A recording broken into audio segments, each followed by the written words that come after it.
Hey, what's up, Mike? 1 second. Something weird. It's not uploading my thumbnails. Why is it doing that? Here it is.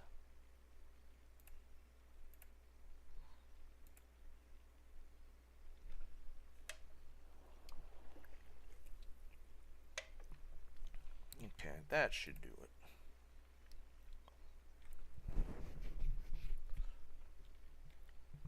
Alright, let's update Discord.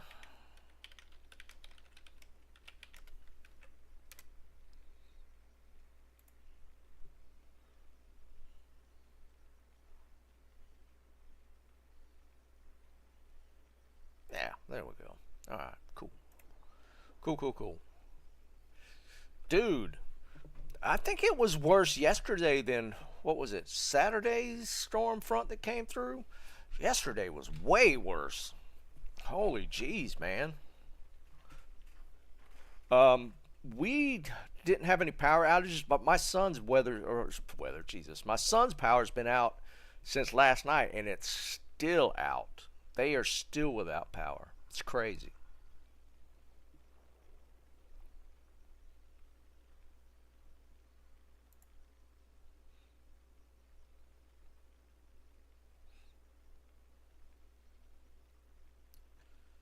Okay, all right, cool. Yeah, I don't know what in the world, man. We're still getting some wind. The sun's out, but it's still blowing pretty hard. What's up, some guy? What's going on, brother? But yeah, it was some crazy weather yesterday. Jesus. This is the new one, Mephisto. I haven't done any Mephisto. Should we go do Mephisto? What's up, Bobbio? What's going on, brother? You know, I don't think I've run Mephisto maybe a half dozen times this whole season.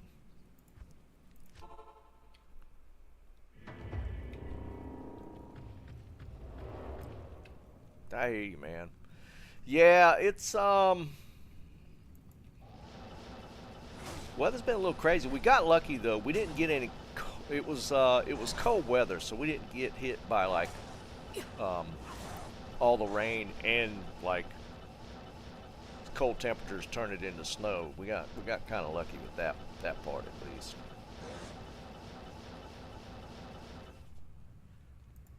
-30. My God. that's that's those are grounds to move for me. There's just no way. We're not doing that.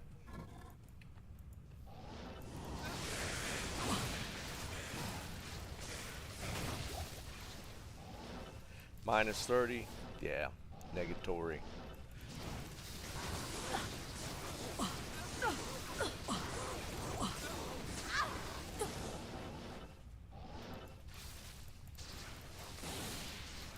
It's locked.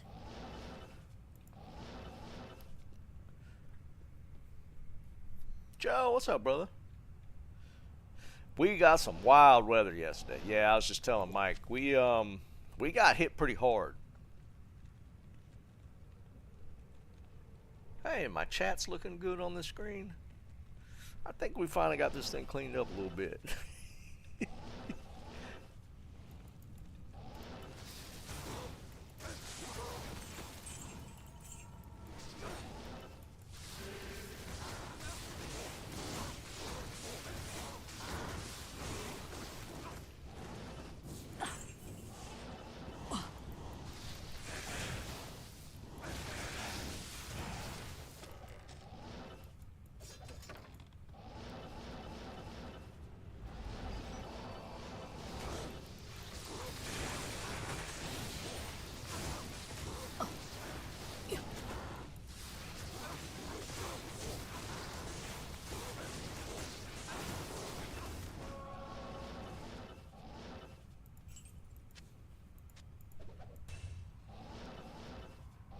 Some yellow essence. Is that the Mephisto ones?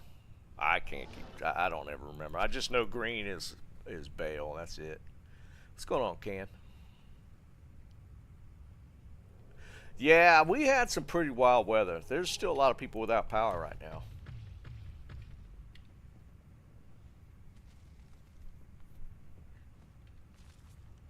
Yeah, the wind got pretty wild. That's for sure. The wind got pretty wild.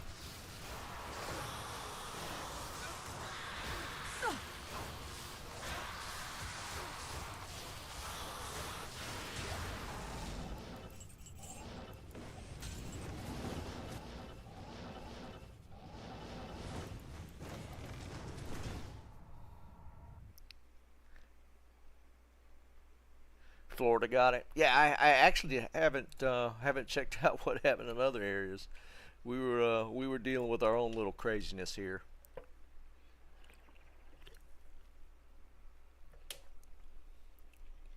Like I said, we were kind of fortunate though. Um, we didn't even. I don't even think the power blinked here, but like where my son lives, there's several areas there that are out of power. Oh, was it? Jeez. I didn't even check the news on that. Was it like mostly tornado related, wind related stuff?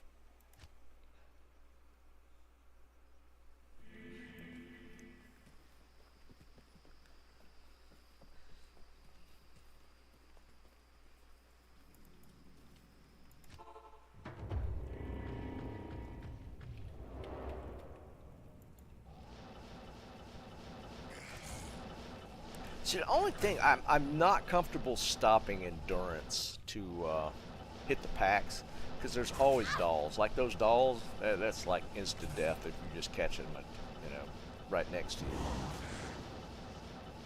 That's why I've never been like a huge fan of Mephisto runs, unless I'm just running straight to Mephisto's. Not too bad, but like the Durance Terror Zone, yeah. No. See, look at that. Like instant damage with the dolls. It's just I need a key. no bueno.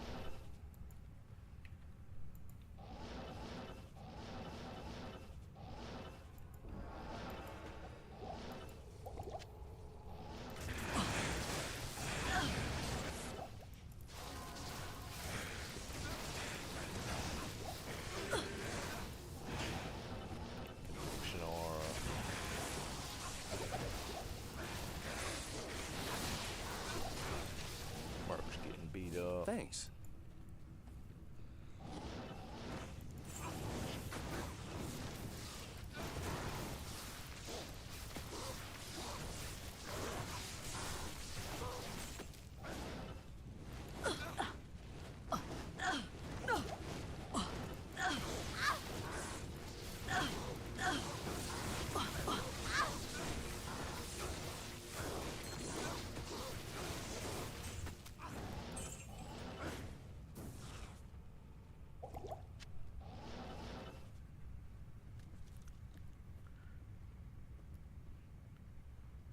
Yeah, I saw.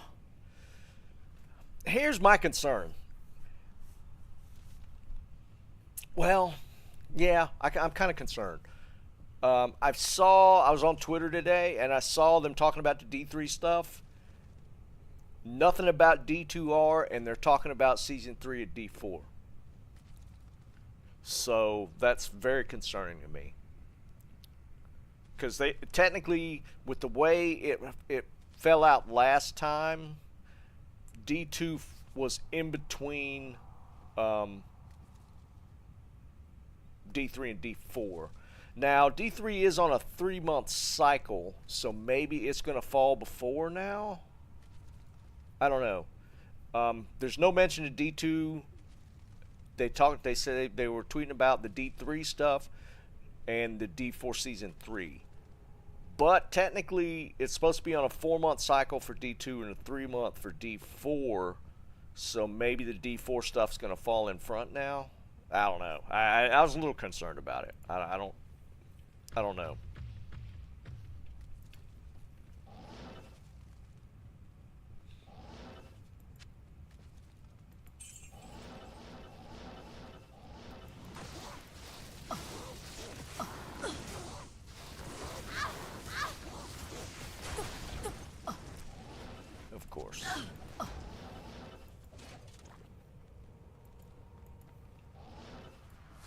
guess no, never mind. I was thinking of maybe I could sniper long range, but.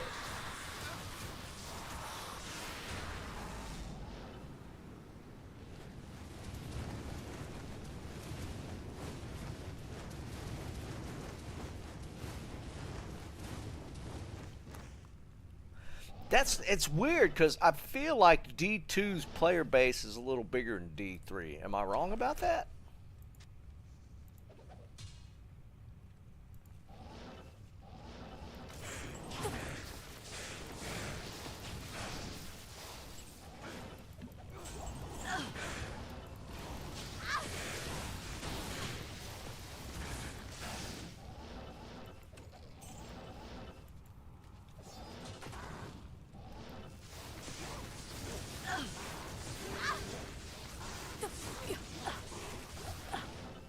This base and these, you don't see swayers, scissor swayers drop very often.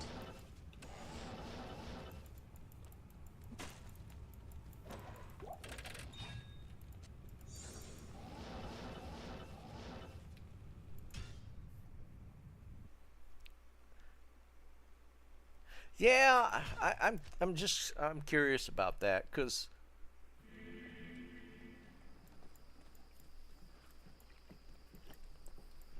what I did notice, and there's really not. Are there microtransactions in D3? I don't even remember now. It's been so long since I played it. Is there like a in-game store to buy stuff?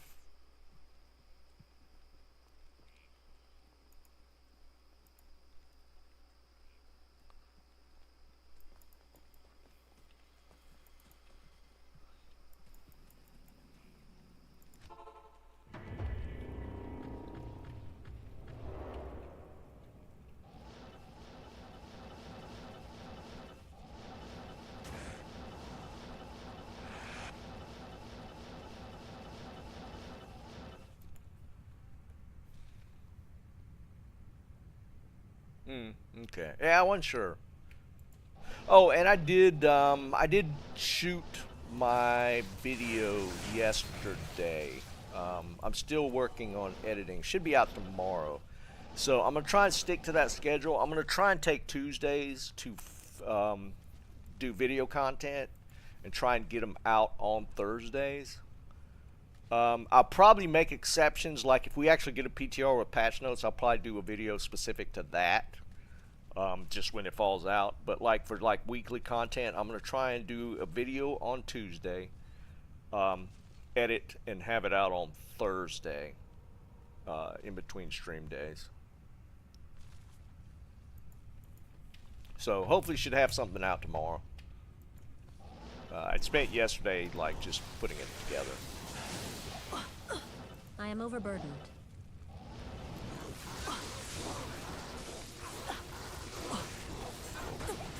Get out.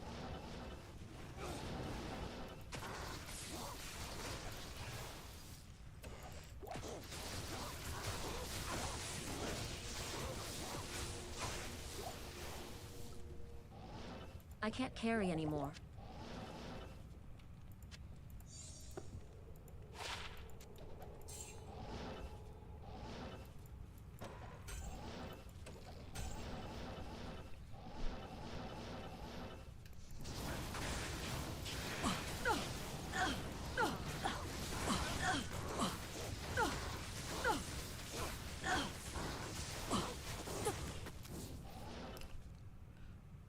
This dude's popping nothing. I think two or three of those dudes have not dropped anything. Come on. Oh, nice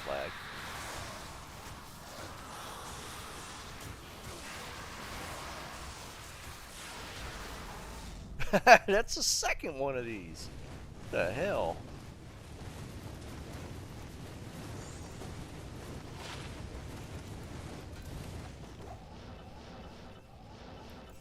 It's locked.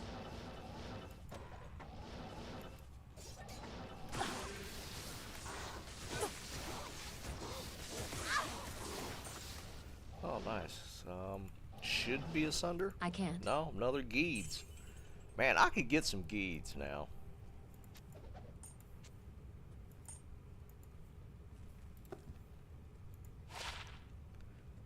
155. It's a high gold roll, but I got a perfect gold roll one already. That's almost anti-perfect magic. Horrible. It's locked. Hey, what's up, Tommy?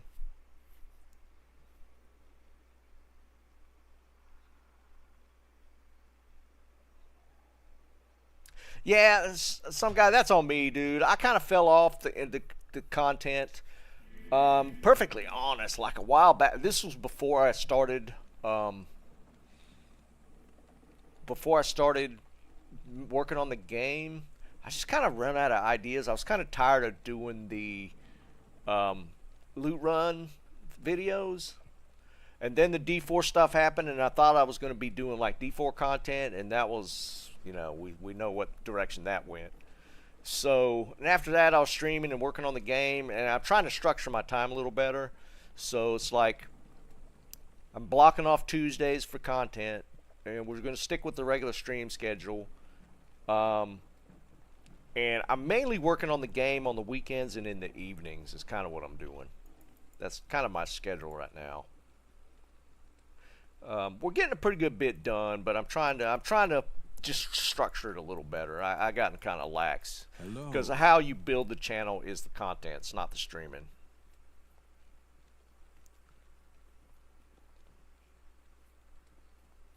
Yeah, Can. I thought about it. I was curious. I was gonna give, like, I kind of wanted to see if we were gonna get some news this week.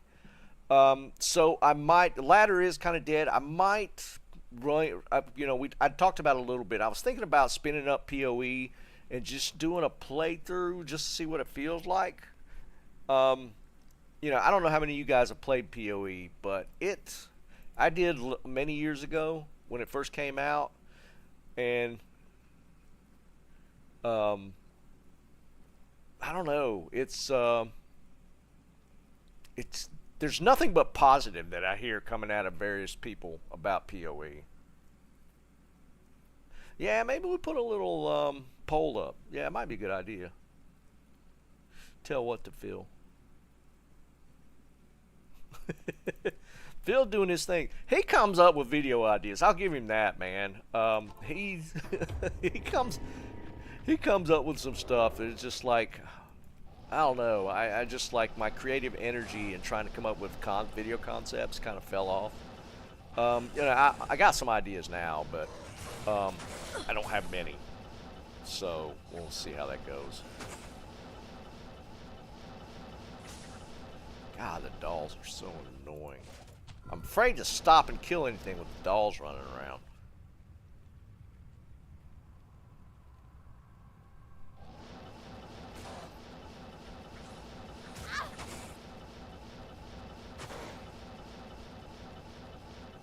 But yeah, I'm gonna definitely I for whatever reason I suddenly don't have a good feeling about this next season, and I don't know if it's just because they, like today, as I was saying, they mentioned, or they're talking about the D3 season launch, they're talking about D4 season, and we're not getting anything about D2.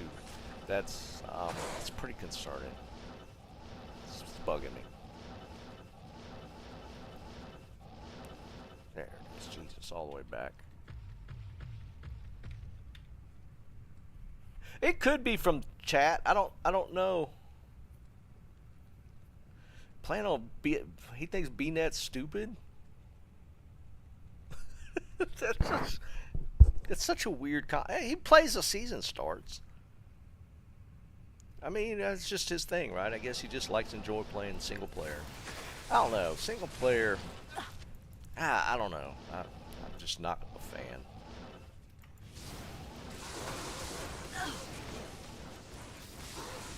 To me, D2 is a lot about the community as well, and you can't interact with the community if you're, I mean, outside of just chat, you can't interact with the community in-game if you're playing single player. It's just chat related.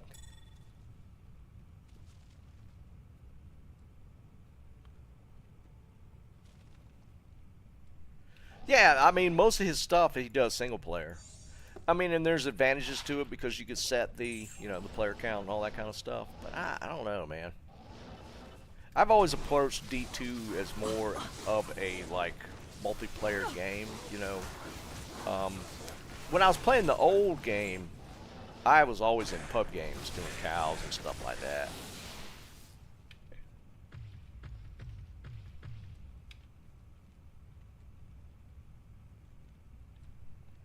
Jerry, what's up, brother? I don't know. It's I've always enjoyed it more. You guys know I don't like group up a lot, but I mean, it's not like we go a day without like having our drop games and doing all that kind of stuff, giveaways, all that kind of. And you can't do that if you're just rocking single player only. So I don't know. There's advantages and disadvantages, I guess. It's maybe more of a play style thing. Because I know he does rock out like,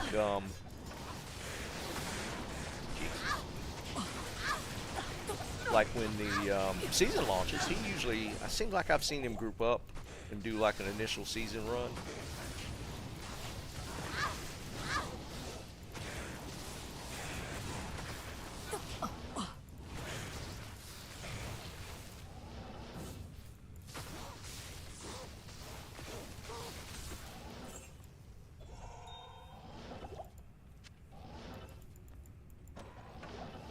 It's locked. It's locked.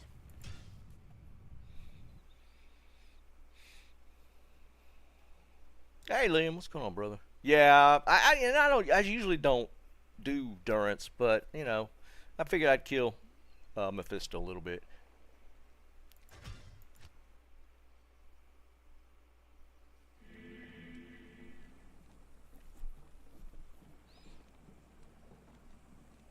Yeah, some guy. That's kind of my point. I mean, even if you don't actually like play with a group of people, there's aspects, where you just jump into games, you drop loot for people, that's just that kind of stuff.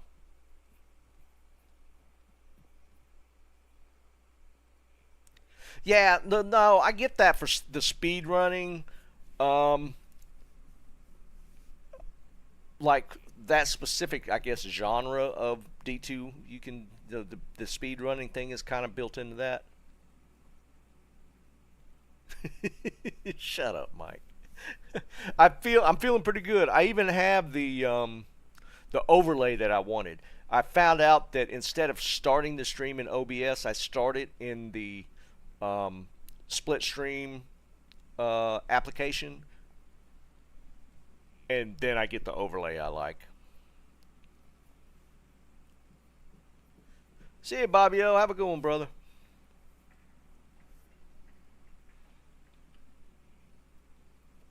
I'm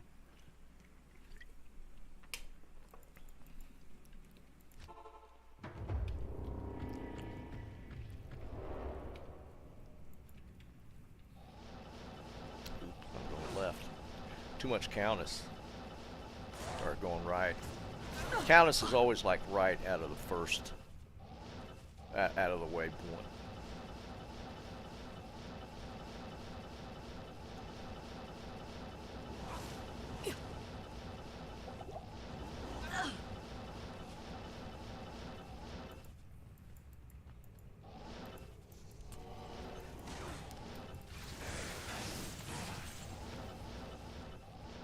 I did get a Griffin drop off of Mephisto Terror Zone.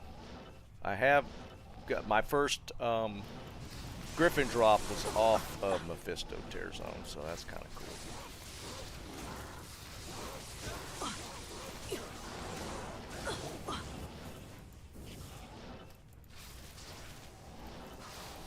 Maybe we can replicate.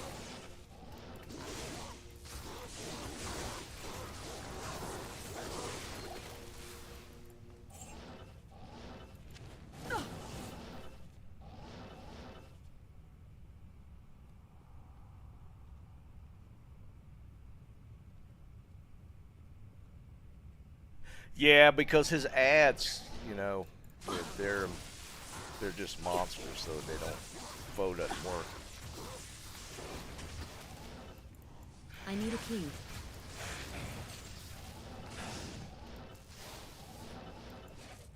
Hey, that's cool. Off the armor rack.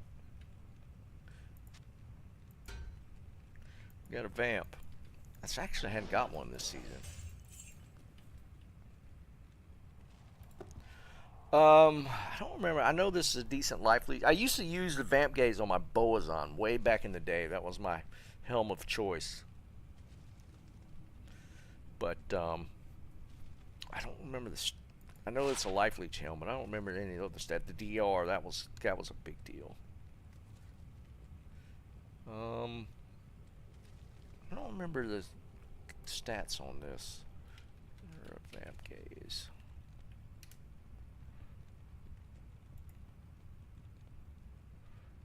All right, we got good life leech, or we got good leech rolls. The magic damage DR is perfect.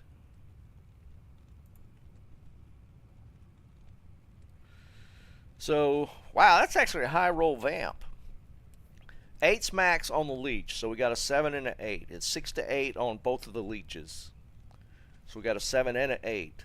The physical damage DR is 15 to 20, and we got a 19. And the magic damage DR is 10 to 15, and we got a 15. So that's actually a really good roll vamp gaze. I don't know how much it's used though. This used to be a legit OP helmet way back in the day. I'm pretty sure that's not the case now. But for like a Boazon, especially with the mana leech, this was an awesome helmet. That's cool. That's kind of a cool world. Cool drop.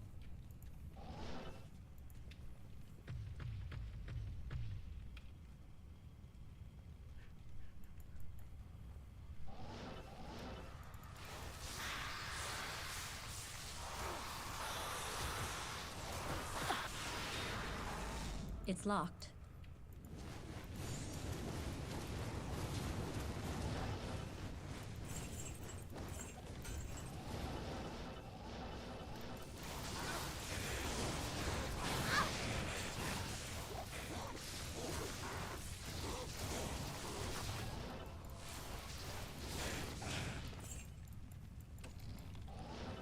Man, I thought that was a boss pack right there. What the hell? I need a key.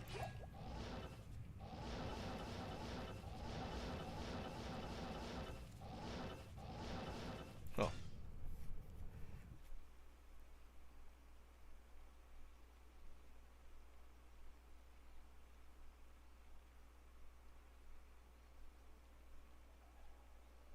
I don't need I got a crescent moon. Oh, is it sounding different? It shouldn't. I haven't messed around with the sound any.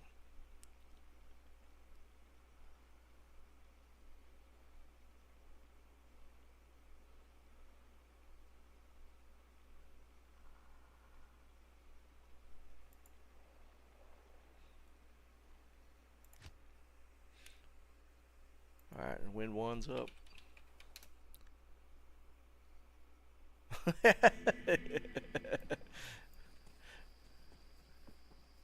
Maybe your toe popped. Yes?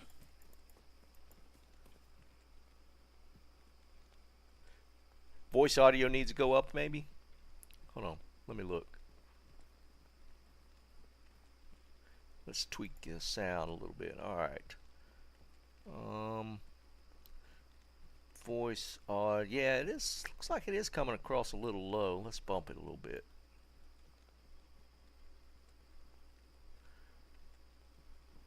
Alright. That, I turned it up. A little better? Can y'all, is it noticeable? Could you just tell the difference in the sound?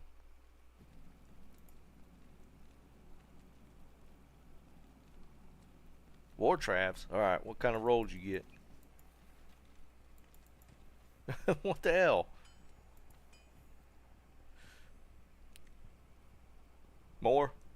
Did it change? Did you notice it increasing though?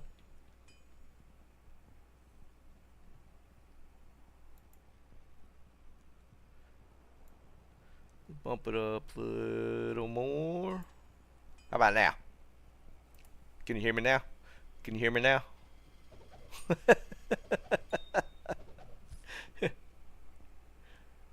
Well, who? Some guy? Did you just dump all your Sork stuff?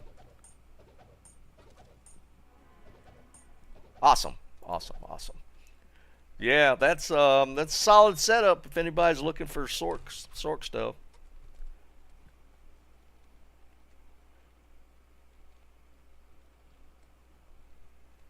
Well, some guy plays D3 and their season's dropping at the end of the week. So, and then this season for D2 is pretty much is donezo. Like I said, I was hoping for some news. I don't have any room. If you're trying to give me stuff. Oh, okay. Hold on. Let me make some space.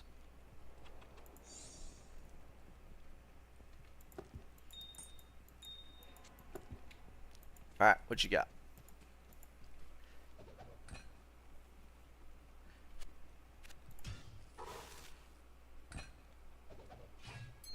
Lionel, I hear you, Tommy. I think I mentioned it before. My granddad was big into the trains. He had a huge train set up. All right, so Can just found some trabs and a couple of rings from Mephisto.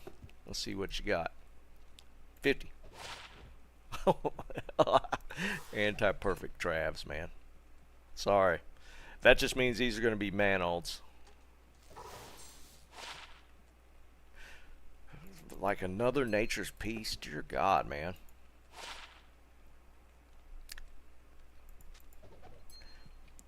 I don't know why I keep saying manold. It's always going to be a raven. Good day.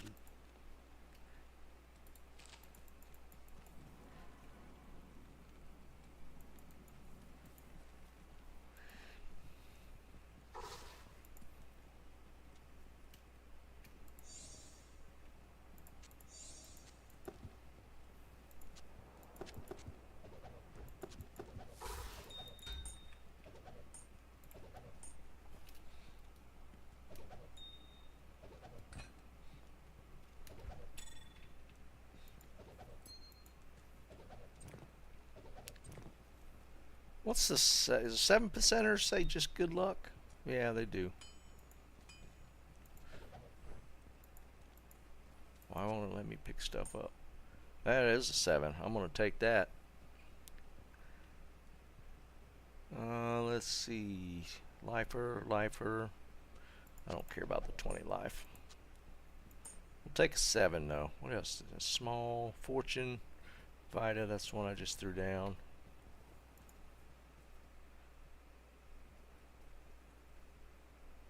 Okay. I think greed is the gold ones, right?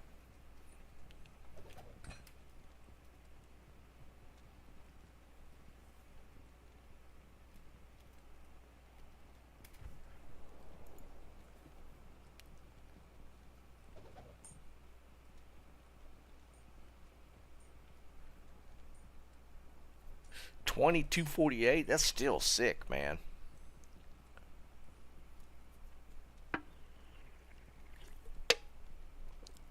Am I sounding too low or too high?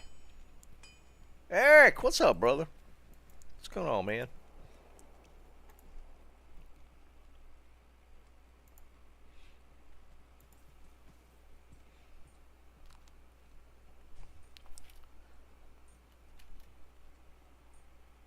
Two D keys? No. I got 2 complete sets, so I don't really want to bust them up. But I don't have any like extras. Like I think I have like 1 terror key, and that's about it.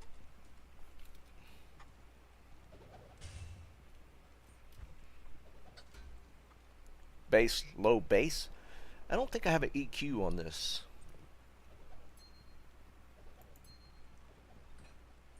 Is there an EQ on this?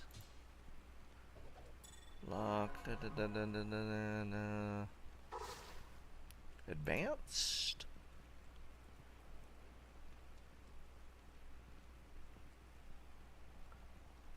Yeah, it doesn't look like it has a. It's got to have an EQ. I just don't know where it is.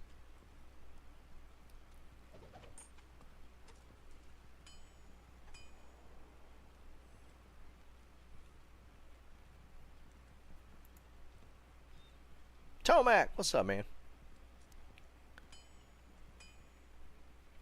What y'all babbling about? Y'all doing Ubers?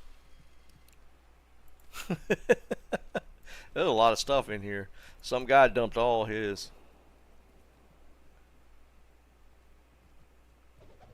What build were you running, some guy?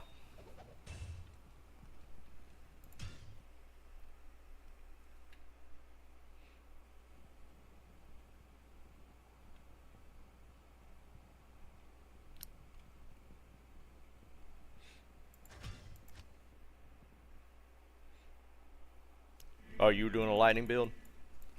Oh, that's right. You did say Crescent Moon. My bad.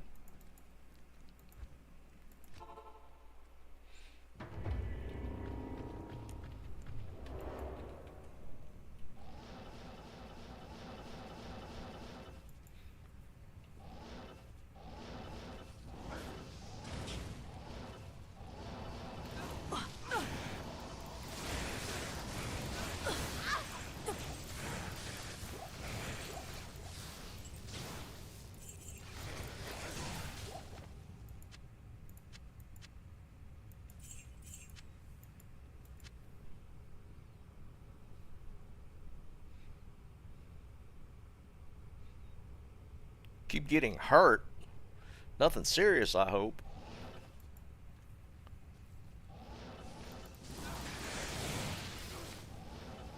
Yeah, holiday season's also, it's always nuts, man. I totally get that. We're settling into a decent routine now, with my mom.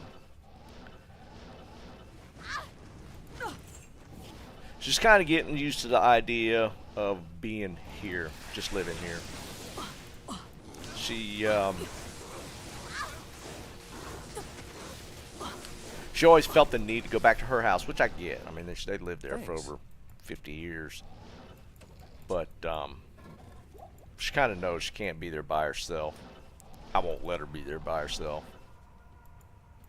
So she's kind of getting into a rhythm now, so it's all good.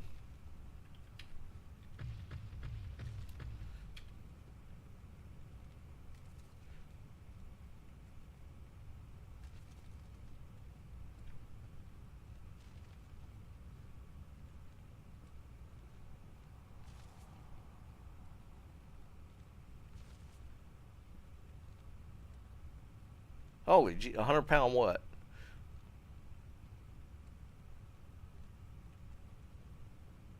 Yeah, Jeb, there are. We're gonna sell the place. We're not in like a big rush to do it. It's, you know, there's a lot of memories in that place, but there's just 50 years of accumulated stuff. My dad was quite the collector, so it's gonna take us a while to get everything sorted.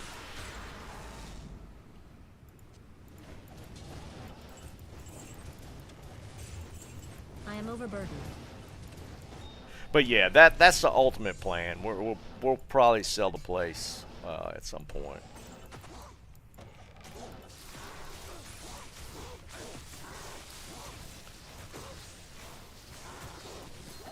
We're pretty fortunate. My dad, he loved to spend money, but he set my mother up well.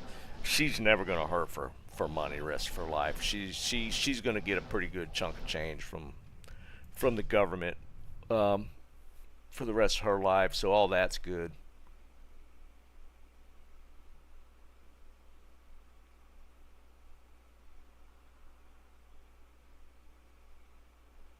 Liam, kinda.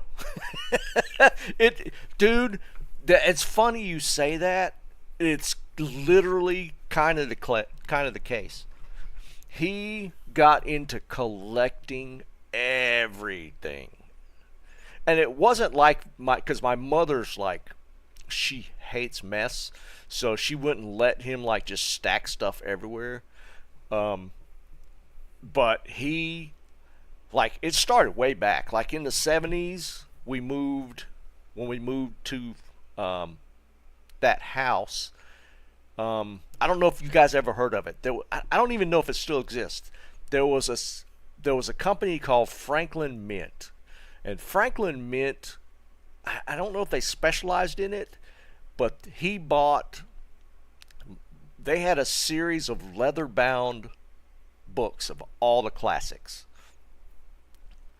And I mean, this was back in the 70s, and each book probably cost 30 plus, 30-ish dollars. So if you think about that in the 70s, that's an expensive ass book.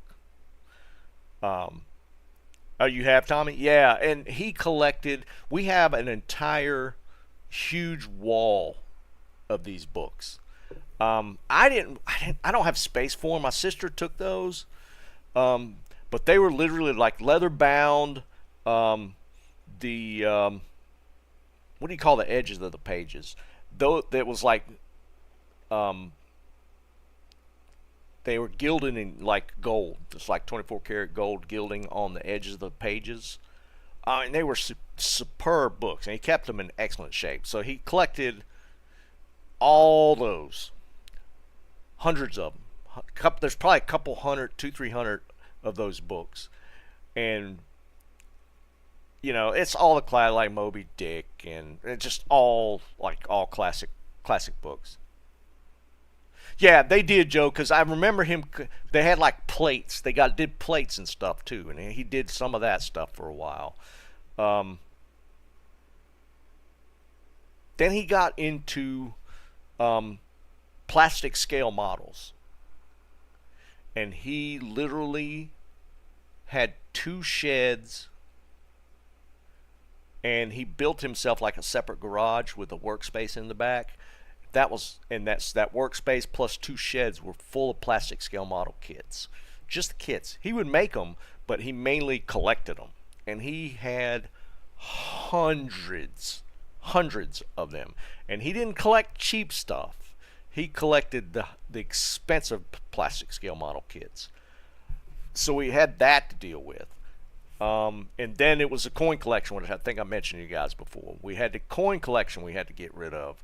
Then there was the stamp collection, which I still have in this office. Boxes of stamps. I don't even know what to do with them. I still have them. And here's the unfortunate part, which... No, he didn't do the Gundam stuff. He only did armor and planes. That was his collection of scale models. Here was the biggest collection probably that he had that he got rid of too early and didn't make any money on. I started collecting baseball cards, and this was like mid-90s. Just for fun. I started buying baseball cards, so that got him into baseball cards. And he went buck wild. Like, I would buy, on occasion, like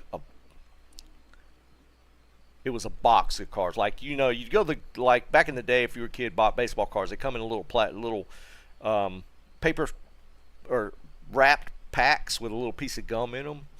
Well, you could buy those boxes of those, and that's normally like the collectors would buy boxes. My dad would buy cases of boxes, and he would sit on them. He would open some. He got into it, but then he got into basketball cards. I wasn't even collecting basketball cards, and he got into buying cases of basketball cards. I don't remember if I mentioned this or not. And think about this time frame of when he was collecting. This is like mid-90s forward. Whose rookie cards do you think were in those boxes of basketball cards?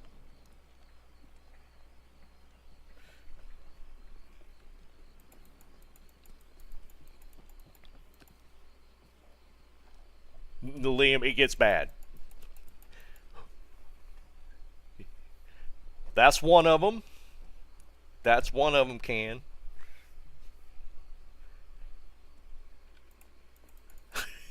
But what's the main one? What's the main one from the 90s?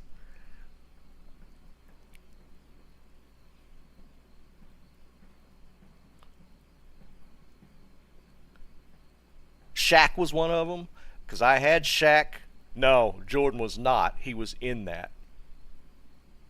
Shaq was one because I have Shaq rookie cards myself. I kept some of them.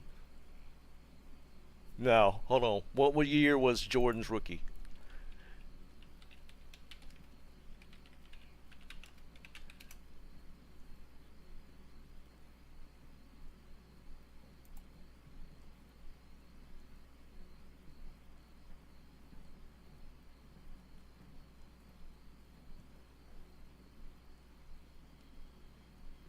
Oh wait, Jordan went back to 84. I thought he was in the 90s.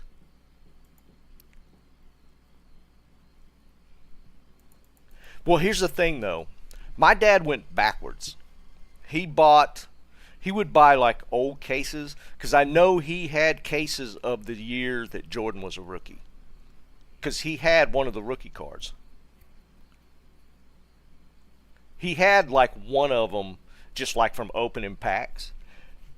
But he had cases, he was sitting on cases of um, the rookie cards that Jordan, or of Jordan's rookie cards. 80, I just looked. 84 is Jordan's rookie year. He sold, my mother was getting on him because they were starting to stack up in his office, like up the wall. He had like a pile of them.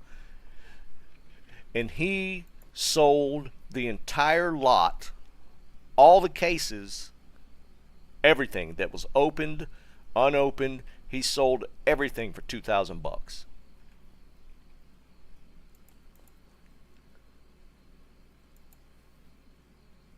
And it was enough that the guy filled up his entire pickup truck bed and had to make 2 trips.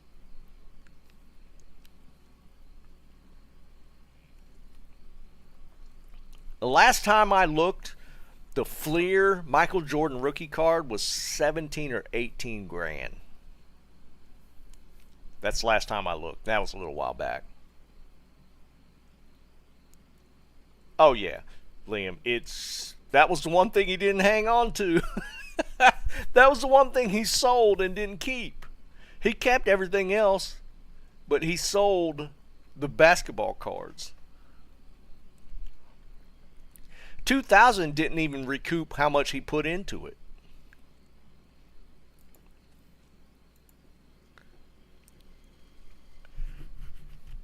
Because baseball cards were the market was getting flooded, and I think the basketball stuff was starting to really get hot. No, Liam, dude, I'd cry every time. It was insane how much value was probably in those cards just from basketball. But baseball cards wouldn't have been worth that much, but the basketball cards would have been worth a pretty penny.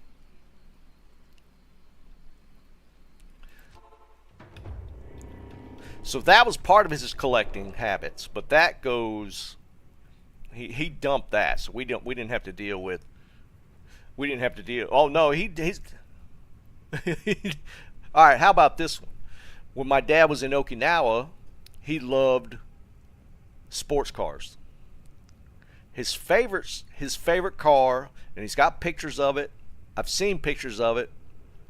He had an Austin Healey Mark V, brand new. Look up the value of that car.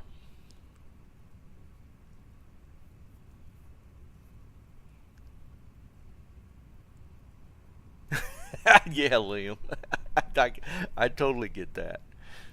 My dad had a brand new, he bought it brand new, Austin Healey Mark V convertible. And I've seen a couple times where I've seen one on the streets. Not very often. It's not a real common car. But that he had that car in Okinawa, and he's got pictures of it.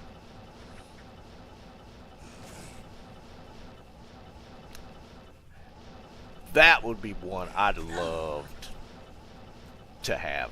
Oh my God, that's such a cool car. I went right again. God almighty.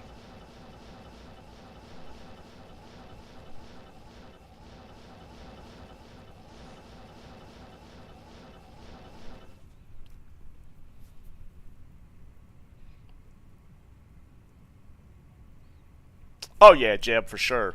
See, and that's my dad did a lot of that though. He loved the act of purchasing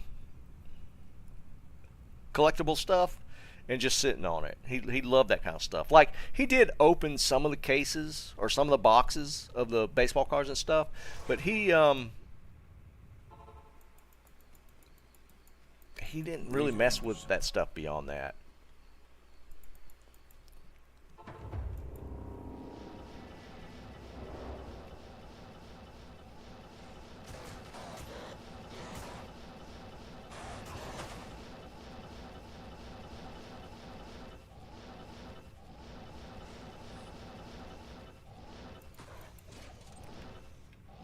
That.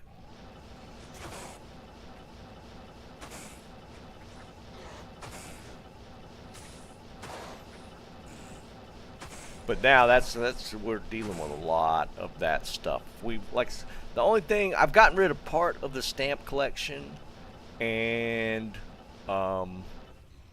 we got rid of the coin collection because coins, you know, that wasn't that difficult. The stamps are a lot harder. Books are near impossible. Like that plate stuff, that stuff it's really not holding very much value.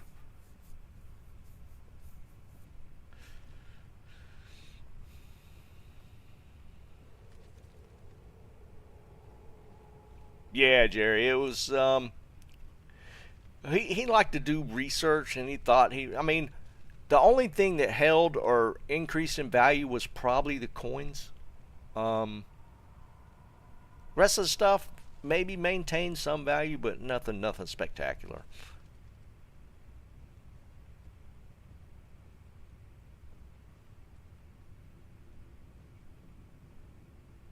Oh, geez, he had property in Hong Kong.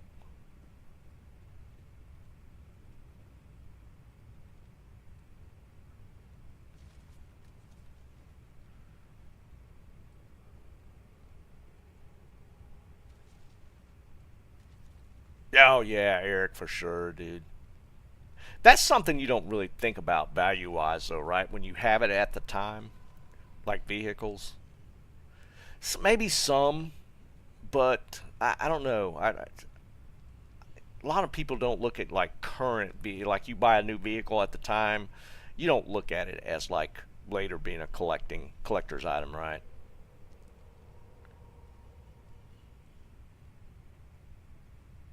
Yeah, Liam, that would be insane, and especially in a like a densely populated area like Hong Kong, like you're talking about.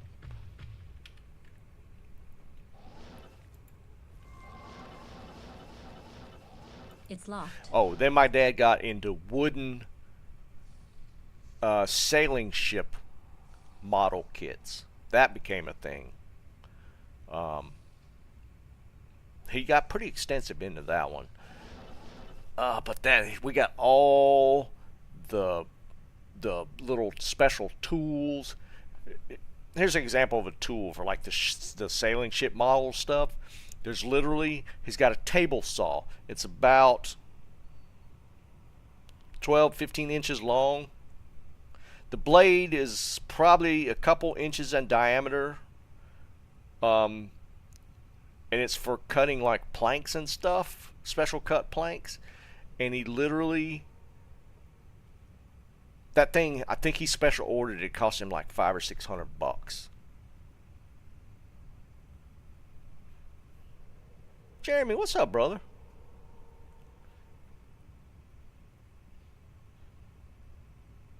Oh, Liam, that's rough, dude. Yeah, that's probably a It's lot of money locked. on the table right there.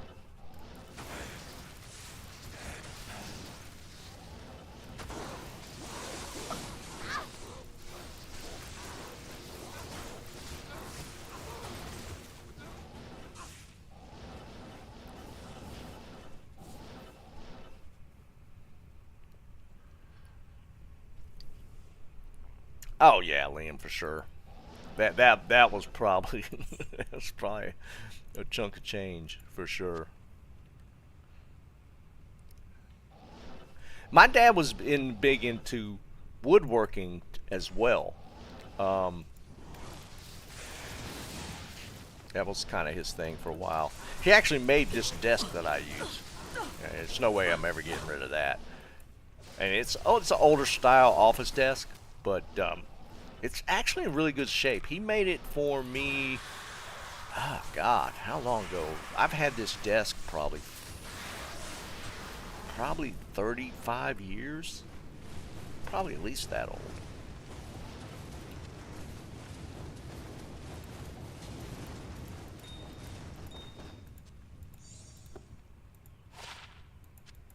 It could probably do with a refinish.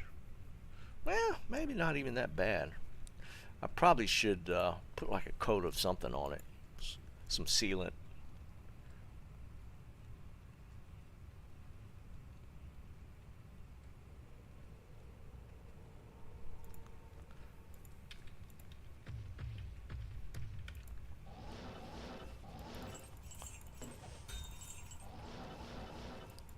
So we had all the tools we had to unload. Tons of tools. And we took a lot of it. But, I mean, we just don't. I mean, how many table saws do you need? My dad literally had like 3 full-size table saws. I don't even know why 3. He had like 2 radial arm saws. Like band saws. That's just all kind of stuff. Jeremy, no word. We're thinking probably end of the month, mid-February at the latest. So probably still about 4 weeks out. So we're looking at if we're going to get any news about changes in the new season, it's going to happen probably what, week or 2 at the most. If they don't put anything out now, probably not going to be much of a season.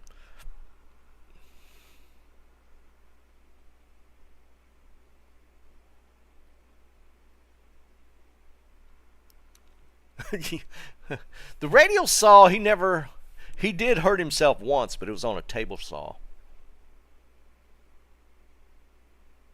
He did hurt himself on and it was pretty gruesome. Well, not gruesome. He ran his thumb into the saw, just the tip, and he got himself pretty good.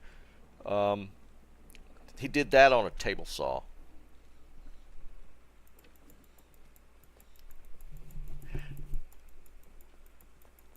Good day.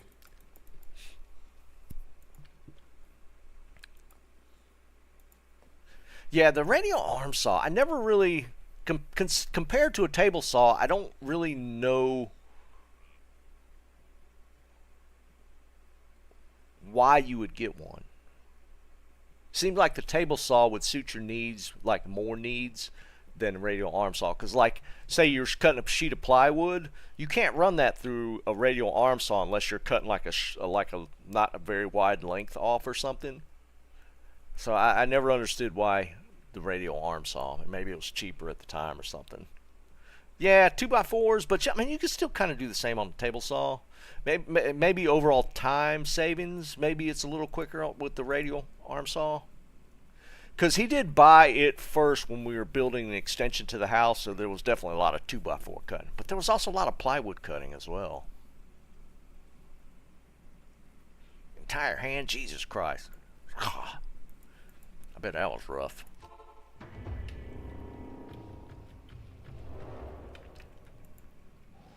Ooh, we got a towels? Nice. I don't know why I popped that right next to the waypoint. I will say, though, the one thing with him having that kind of stuff, I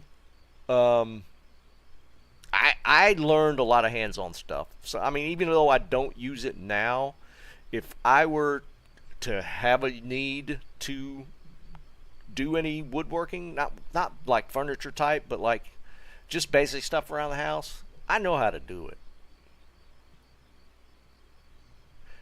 I could run just about any kind of tool. I've run planers. Just any kind of woodworking type of tool. He made me make stuff when I was like a kid. So I learned. I even did some. What do you call it? The spinning thing. Wow, I completely lost it in my head now. For shaping, take the chisels and shape it along the edge.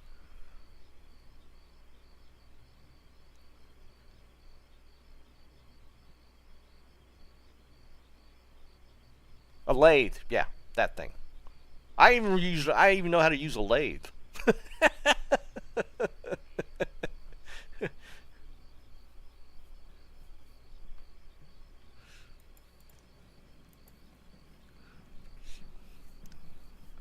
I mean, I'll give it to him. He showed me all that stuff. We did our own electrical. We did our own plumbing. We laid our own foundations. We did all that stuff. I've put siding up before. I mean, I hated it at the time. I've roofed. I've done roof on the house. I mean, I wouldn't do it again myself, but I knew how to do it. I know how to do it. I've hung doors. I know how to hang a door.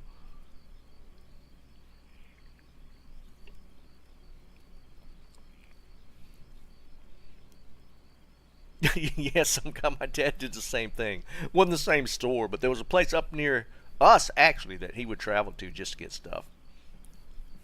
Yeah. Dude, we even put up our own brick chimney.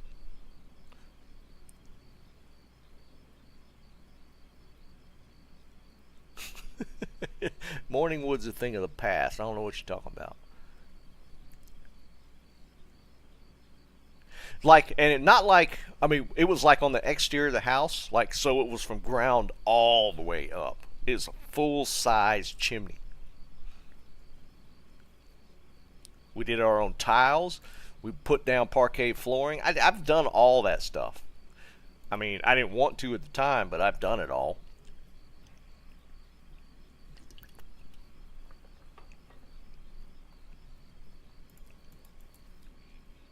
I'll take it even further. So I was in the Boy Scouts. My dad, whatever, he got me into the Boy Scouts. I didn't want to do it. I thought putting that uniform on was stupid. I don't regret it now. I love the time I was in the Boy Scouts. And when I went in, and I went in late. Honestly, I joined the Boy Scouts when I was 14. Yeah, I joined when I was 14. So you're talking like middle school? Yeah, middle school. 8th grade maybe. I didn't want to do it. I was like, the idea of being in the Boy Scouts was like stupid to me. He made me get into it, and I did. Once I got into it, you get with a group of guys. It was great. Boy Scouts was great. But I didn't want to do it at the time. But when you get into Boy Scouts, that was a whole nother. Like, then we got into camping and hiking. They had a thing called 50 milers. I don't even know how many 50 milers I did. I did a lot of hiking. If you know anything about the Boy Scouts, I did the Philmont Ranch in New Mexico. We just did all kind of stuff. But what led to this was we used to make our own leather. My dad got in, because in the Boy Scouts you like put little leather moccasins. There was kits, and you make like little leather moccasins and stuff. He was like, let's figure out how to make our own leather. So he got deer hides from somewhere, and you would soak them in this vat of stuff. I don't remember what it was. Then you would take it out, and you would stretch it, and then you would like use tools to like rub all the like fat off the skins. It's just we learned how to make our own leather.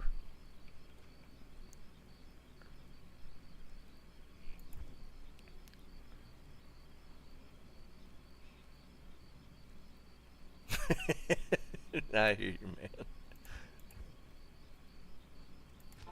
Yeah, it was smelled too, Mike. It smelled so bad. But we had like 3 or 4 barrels of these in the backyard. Oh, and when you stretched it out, you also had to do like to get the hair off, get all the fur off of the leather.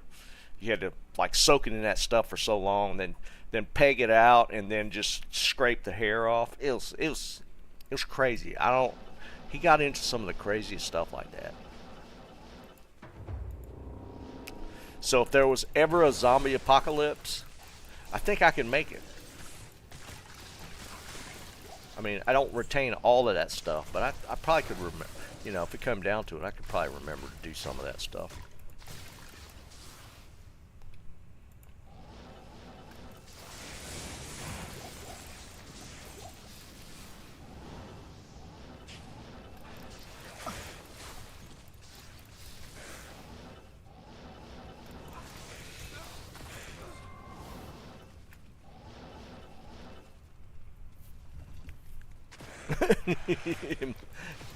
Yeah, that's for sure, Mike. I mean, if zombie apocalypse ever happened, there wouldn't be very many people. There would be a lot of zombies.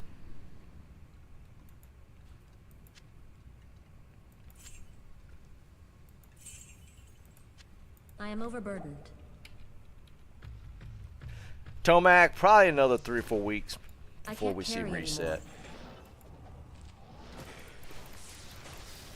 Yeah, Eric. I hear you, man. Yeah, I mean, it's kind of on you to kind of push it though. You know, my dad did make me. I didn't really want to do a lot of this stuff, but I don't regret doing it. And once I got into some of that stuff, I enjoyed it.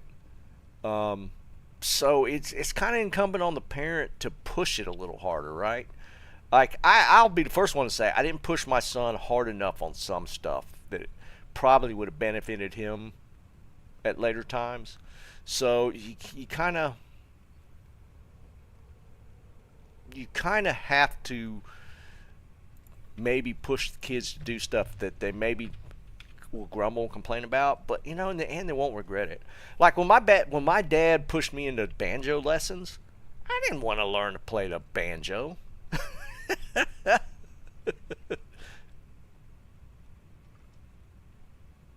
Kotick wouldn't survive a day. Yeah, Mike, I got my Eagle literally when I turned my like I had my Eagle review board on my 18th birthday, so I didn't have another shot.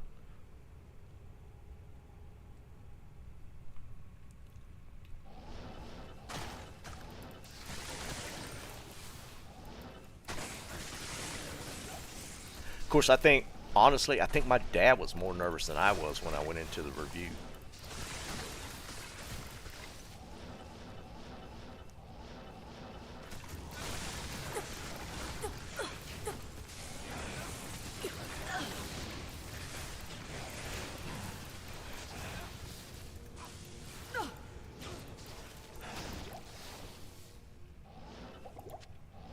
I need a key. Dog, what's up, brother?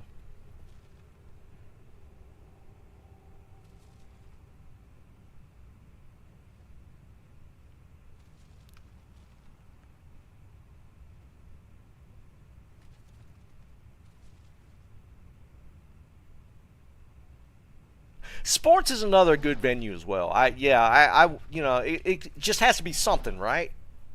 Like I went to sports route. I played baseball, like Little League, and they had Senior League. I don't know if that was all over the place. We played Little League and Senior League, which ended at 16. I was debating trying out for high school, and I ended up going tennis. I was like, let's play tennis. And I went the tennis route. And I lettered in tennis in high school.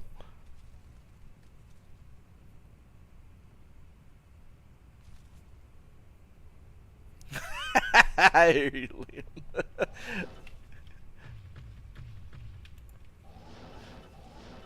I mean, it's definitely, it's crazy the scenario to even contemplate.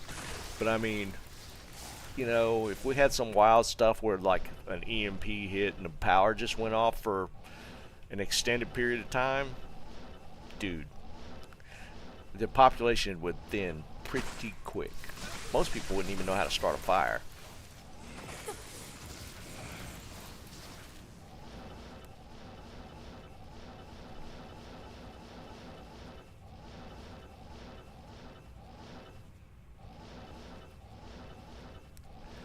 Alright, where am I missing the way out?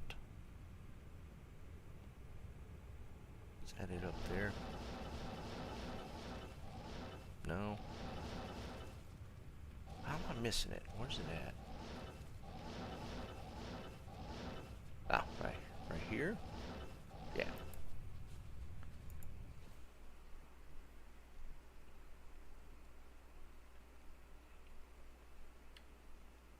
Yeah, I hear you, Mike. Well, that's the thing. It's got to be something, right?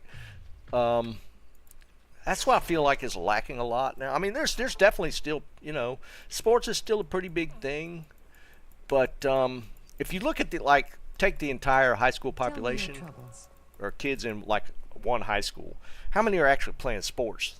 5%? Not many of the kids in high school actually into the sports in high school. It's probably 5% or less.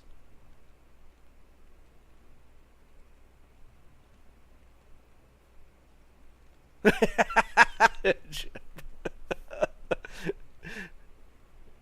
think pooping outdoors is like the least of the worries.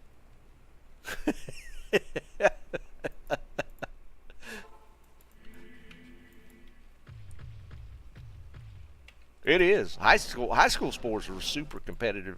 Even back when I was in high school, it's probably a lot more even now. I am overburdened.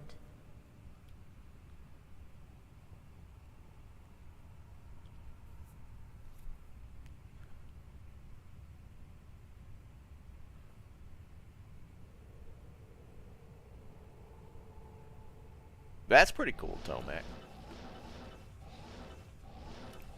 And it's not even really about the act of doing it, right? Just like, I mean, kids get a sense of accomplishment over learning stuff like that, and that's kind of a big deal. Dennis, what's up, brother?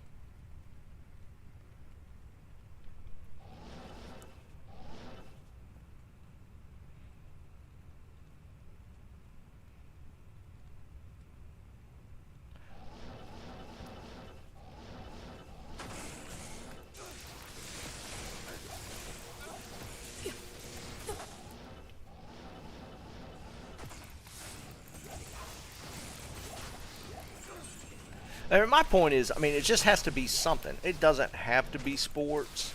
It doesn't have to be Boy Scouts. It doesn't have to be like, you know, survival type stuff. It could be playing an instrument. Just something that gets them off the phones for a little while.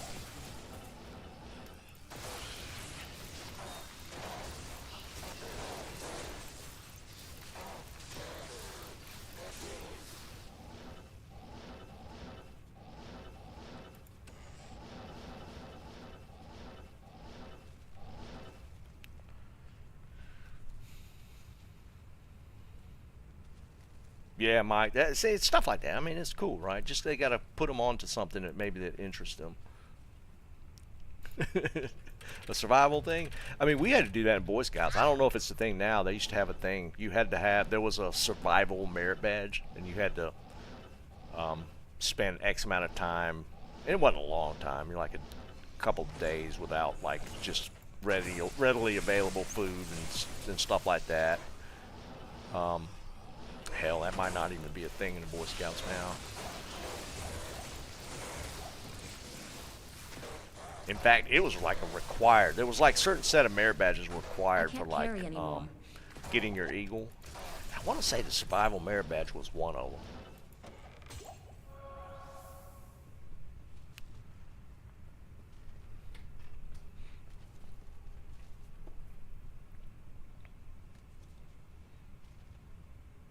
Yeah, Eric, that's 100%, dude. And I'm sure you guys know who Mike Rowe is, the dirtiest job guy. Dude, he's a huge proponent of trade schools, and it's shocking the number of trade openings that are out there right now that just people just don't want to do that kind of work.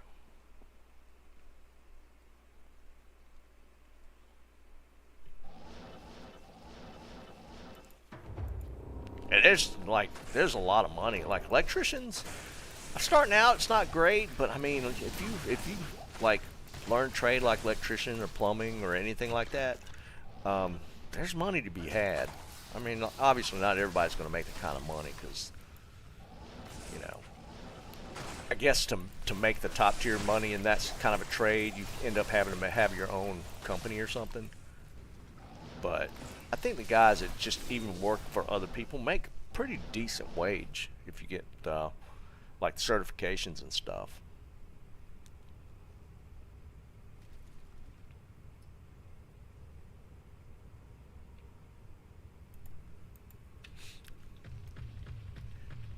Well, and the thing with those, Mike, is that it seems like the requirements for those change over time. Like, I remember when my son went into Scouts, like the camping and hiking merit badges, they seem to be a lot easier.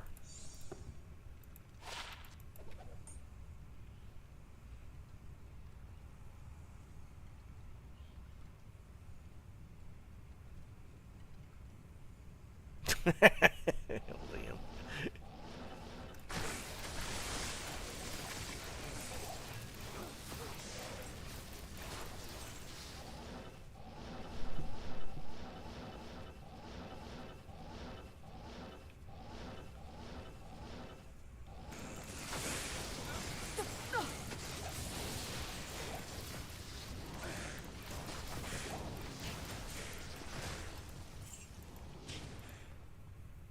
I can't carry anymore.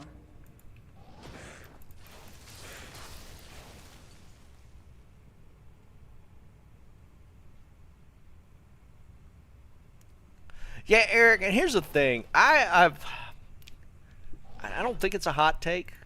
Like, you know, there was a push for a while for free college.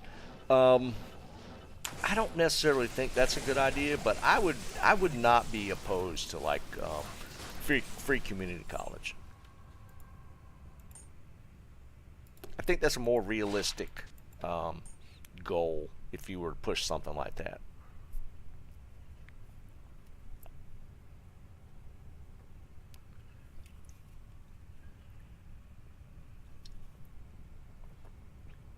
No, some guy haven't.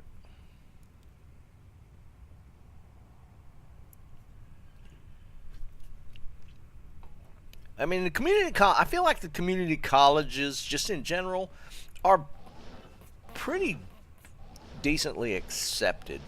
Um, I don't think there's really funding issues. I think it's more kind of the attitude. I think people think that just 4 year, you got to have a 4 year degree, um, and I think that's probably the biggest misconception.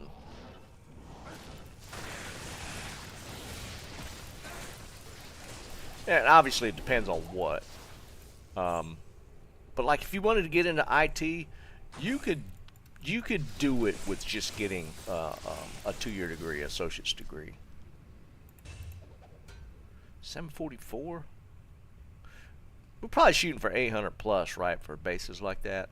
Doesn't have any sockets in it. We could roll it.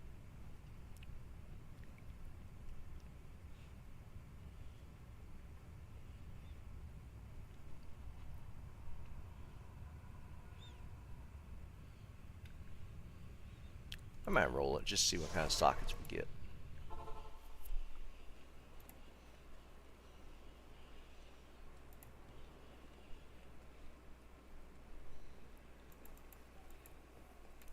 And I want to say community colleges, price wise or tuition wise, is still pretty um, reasonable. I don't think it's that expensive.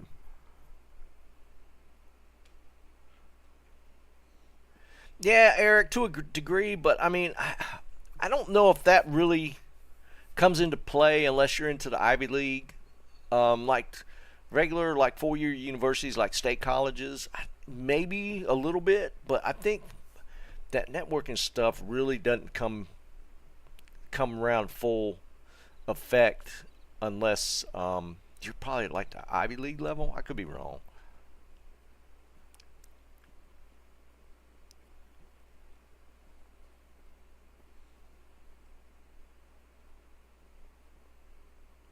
Well, that's the thing. You could go to community college if if the kid doesn't really know what they want to do, don't have a clear plan. Community college is a good place to start because it all transfers. Well, Jeb, we did like the last place I worked. It wasn't a requirement to be a programmer to have like a 4-year degree. I mean, you just had to show your capability. What's the socket for armor? Where I got it saved somewhere. Q recipes.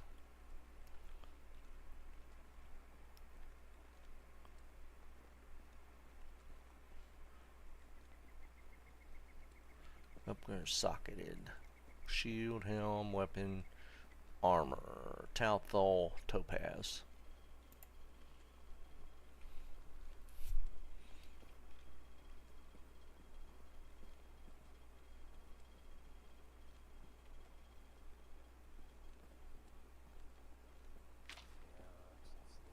I never said that, Jerry.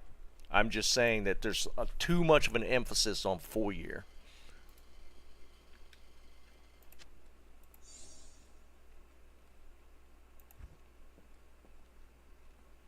And it's kind of feeding the machine because, I mean, just about anybody could get into a 4-year now.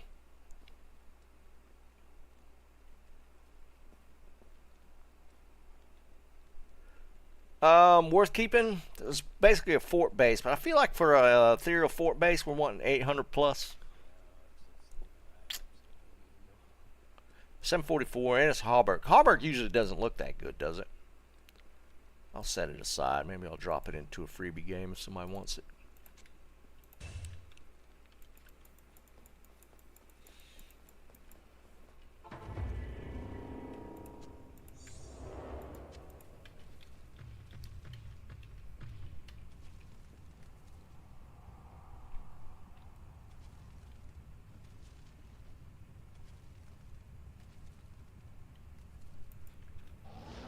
I need a key. Oh, that's true. On a Merc, the look doesn't matter. Yeah, you're right.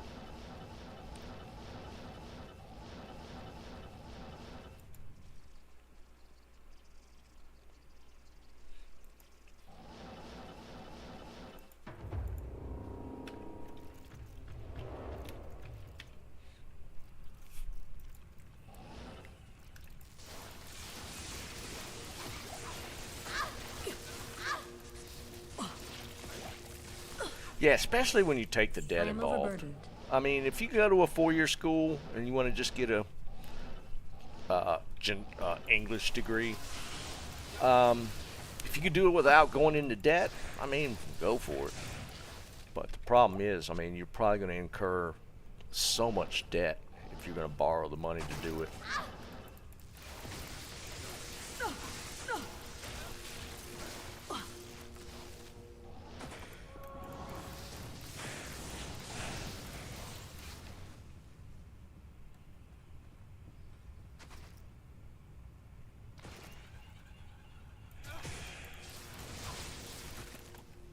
Yeah, I couldn't remember if that was one of the not very good looks.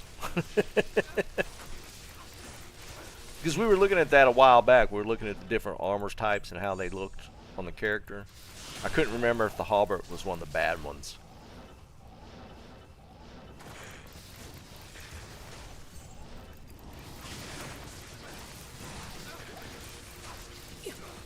I can't carry anymore.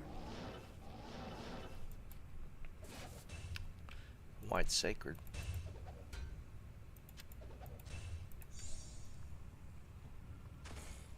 Yeah, it is the breastplate look.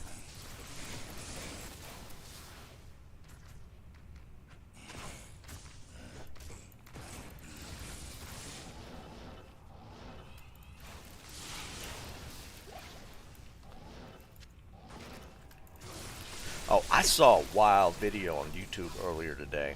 Just perusing. And I had actually run into this before on the periphery, like with the company I work for. There was there was a video by one of the people that mess with the hackers and spammers and stuff, and they were actually doing a video about ransomware, where hackers take over your computer systems, like companies, and then demand a ransom to unlock it. And the dude was actually having like a chat log conversation with the hacker. He was doing the negotiating for the company that had been taken over. That was actually kind of some wild stuff. And we had run into that. I guess it depends. I don't know if they're regional or all over the U.S. One of our clients used to be Reed's Jewelers, I am which overburdened. here in North Carolina at least is a big jewelry company, and I think they're at least regional. They're I'm pretty big overburdened. size. I don't know if any of you guys ever heard of Reed's, but we were in charge of all their IT. We maintained all their servers. We ran their websites. We didn't do like the point of sale stuff, but we did like a lot of the website stuff. I don't think we maintained their like internal software for like accounting and that kind of thing. But their website was hacked while we were maintaining it, and ransomware took over the website.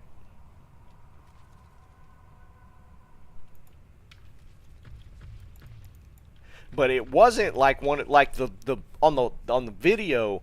This outfit, I mean, they knew what they were doing. The hackers, they like took over the company's entire software system because it was small company, and dude was not smart with his IT management. And they were able to lock down his whole system and download all his client information, all that stuff. And they were holding all that data for ransom, and I think they were wanting like $250,000 or something. It wasn't a big company, but they hired this guy that did the video to negotiate with the hacker. And that was some wild stuff. He finally got them to release for like $75,000. Because there was nothing. I mean, it was either that or, they would publish all the stolen data, which they wouldn't make any money off of it, but it could potentially put the company in liability for all their clients' data being released. So they ended up paying the hackers like $75,000 to do it, to let go of everything. It was crazy. But the company that did that to Reed's Jeweler, or the hackers did it to Reed's Jewelers, they didn't get the client information, and we were actually able to move. We had a copy of the website, we had all the databases backed up, and we were able to move to different servers and lock it down. But it was crazy stuff. Darius, what's going on, brother? But yeah, depending on how big the company is, they can extort these people for millions of dollars. Apparently, and I didn't know about it. I didn't need a chance to look. This same hacker outfit was the one that had hacked MGM Grand and had gotten them shut down or locked down. So, I mean, I couldn't even imagine how much that cost MGM Grand.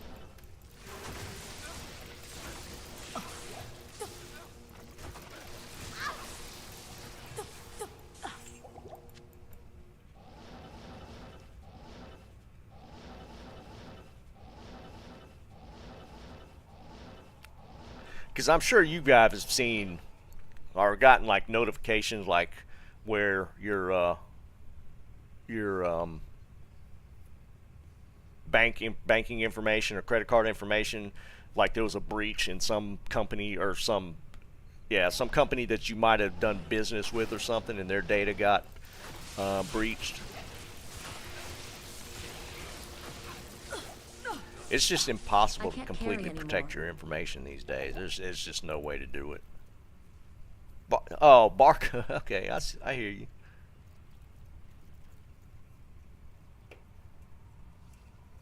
Yeah, Eric.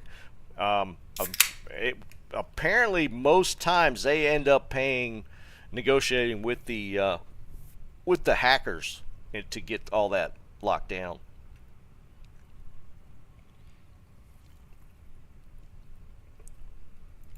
It's pretty wild. Even now, the internet's still kind of the wild, wild west when it comes to data protection. I mean, it's way better than it used to be, but it's never going to be foolproof.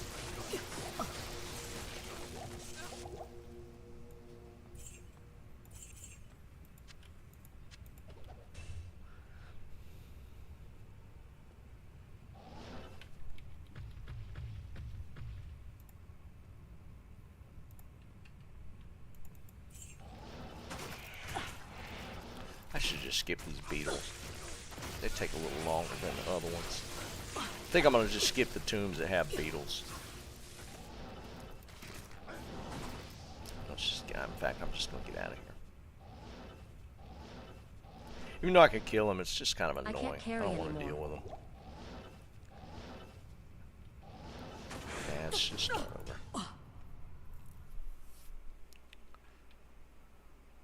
Yeah, Eric, it does. Like, the bigger the company, yeah, and the more data, it's just a costly endeavor. Where can I Reed's, take you? like I said, Reed's was a decent sized company, but it wasn't that big a deal since we had backups to spin them. I mean, basically all they lost after the hackers took over the website was just because you don't do, like, when you do database backups, it's like a once a day if you're like being really proactive. Most places don't back up data that often, but if you do it once a day, you're on the front end of things as far as protecting your information. And we did a once a day backup on their stuff, so all they lost information on was customers that might have purchased from the point that the database backup was done to when the hackers took over, which, in the whole scheme of things, it was still better to do that. I don't know if I was even privy to how much the hackers were trying to ransom for.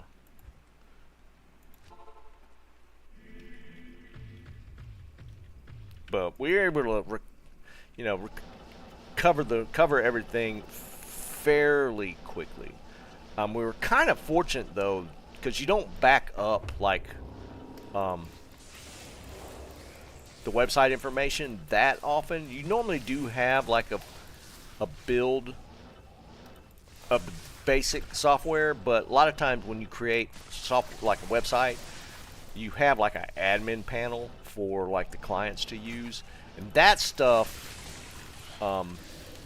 is usually saved in database, so sometimes you can lose that kind of information, but in the whole scheme of things, like I said, if you're backing up the database fairly often, you don't lose a lot.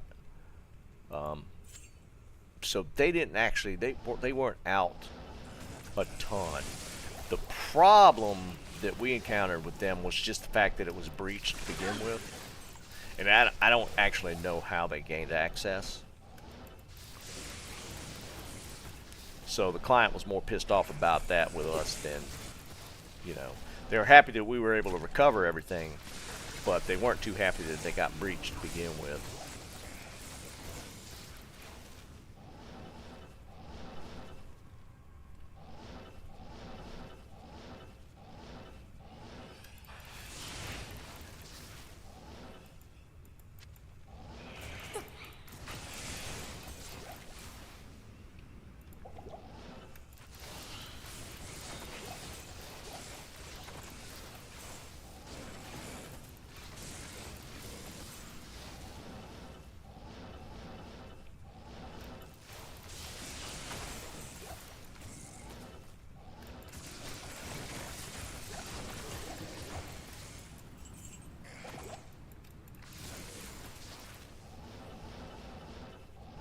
You know, I hadn't gotten a good drop in a while.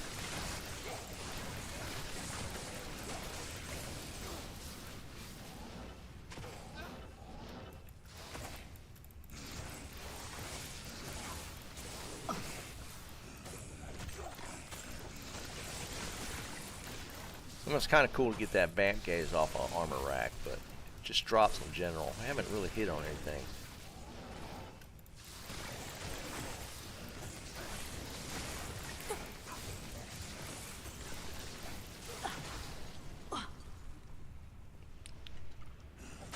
I mean, it usually boils down to that kind of stuff, Eric. I mean,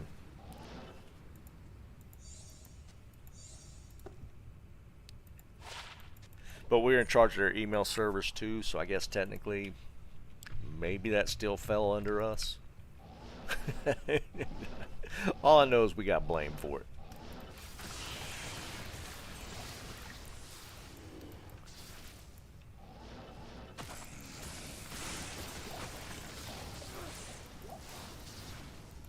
Fortunately, that was not one of my clients that I was in charge of. So I was on just the periphery looking at it, watching the people dealing with it, because it was causing quite the panic in the office when it first happened.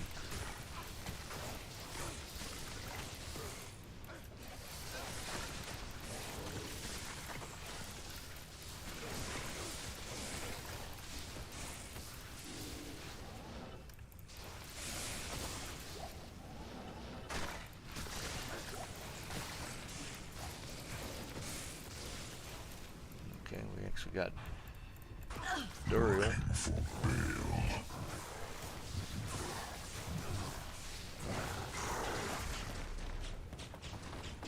Is the yellow one? No, that's the blue one. That's the same as Andy.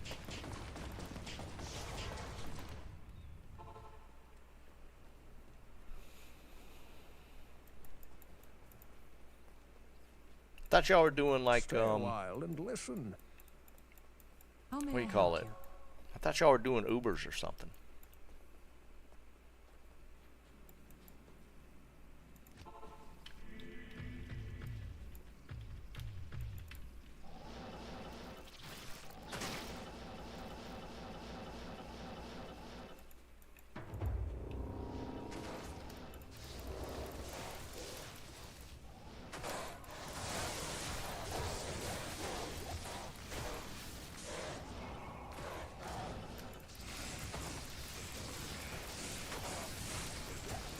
Not even getting like Sunder drops.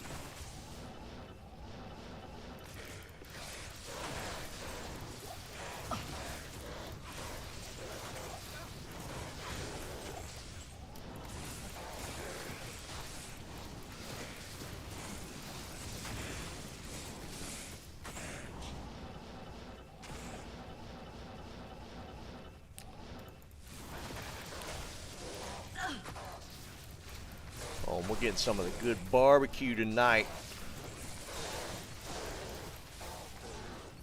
Wife ran to her parents.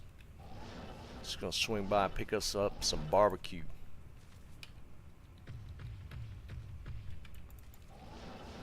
Alright, let me finish this one. We'll do some higher player. I don't know how many people playing right now, but we could definitely get the player count up. Gotta hit at least 3 though.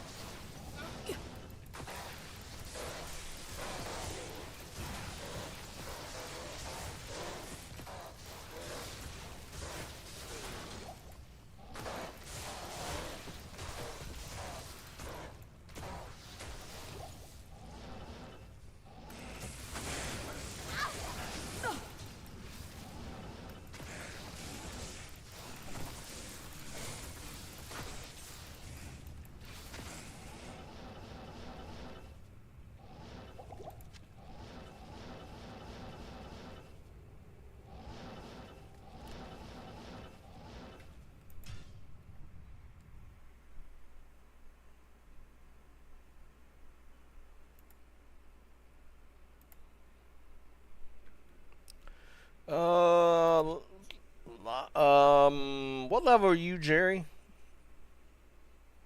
I'm 93. You're at least, what, 95, right?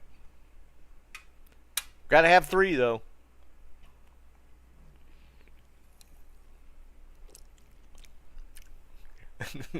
Eric, I was trying to avoid it. Don't get me started, man.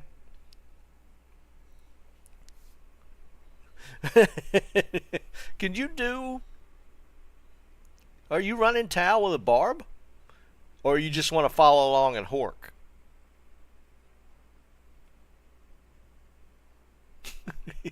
Eric, I was trying to dodge that one. You're killing me, man. I knew somebody was going to bring that up.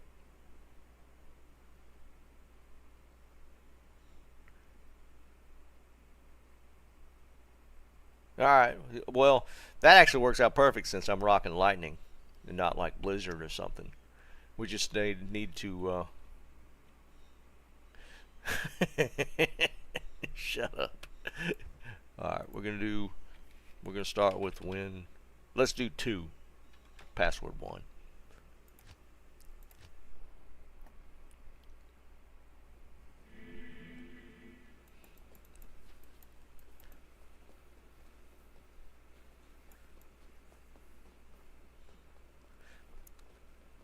Alright, anybody else want to jump in? We need at least one more person to make the player count worth a flip.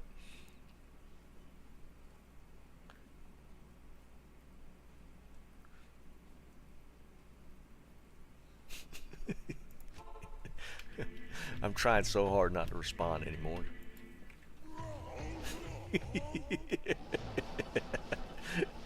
Oh man, we can't keep having that argument. It's kind of funny because it wasn't that long after we had that conversation that Impossible. oh shit. That there was a post, like somebody in my wife's family posted about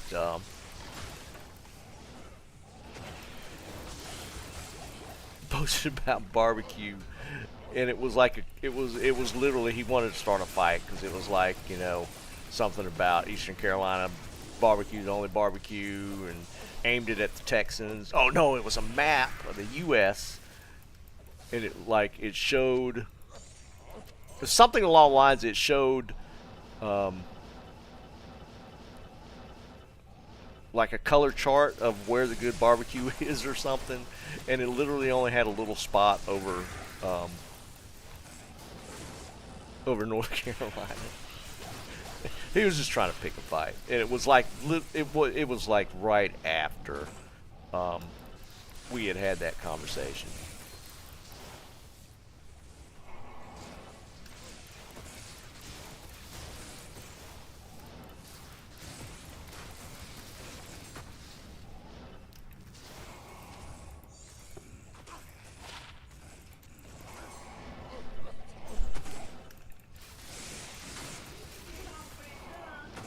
Yeah, I know.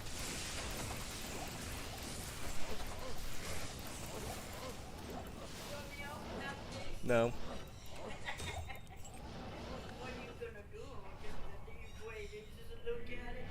I'm gonna report you.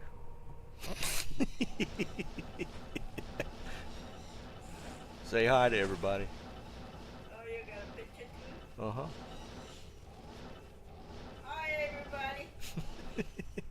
At least come over here and get in the camera. No. You're gonna break my camera.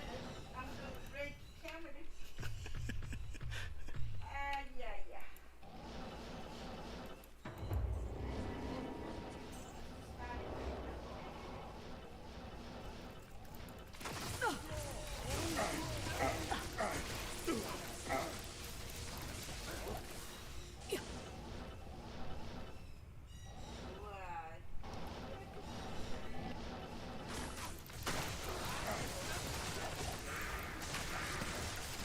Somebody else jump in this game, so we'll have 3. I'm talking to them.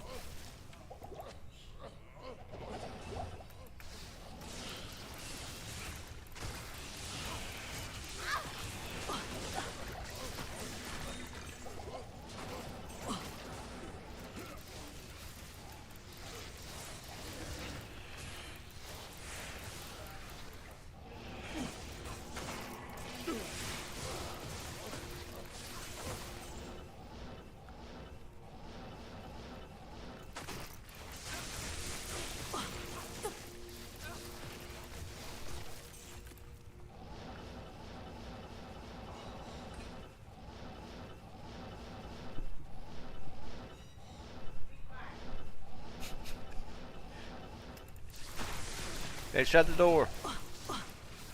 Shut the door. Keep the bird noise out. Yeah.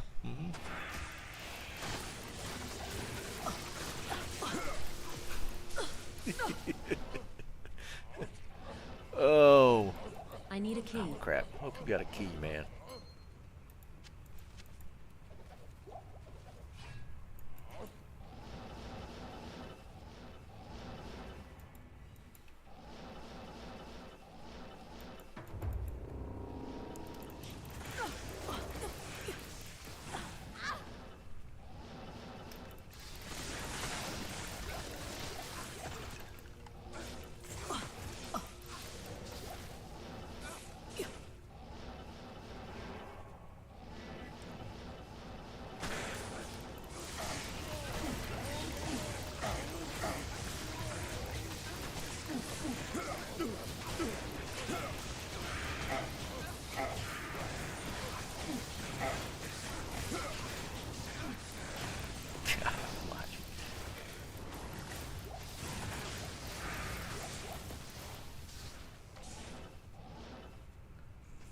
Thought I seen stuff.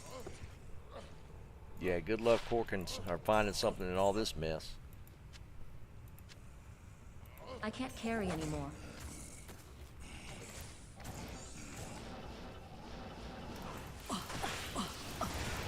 Not enough mana.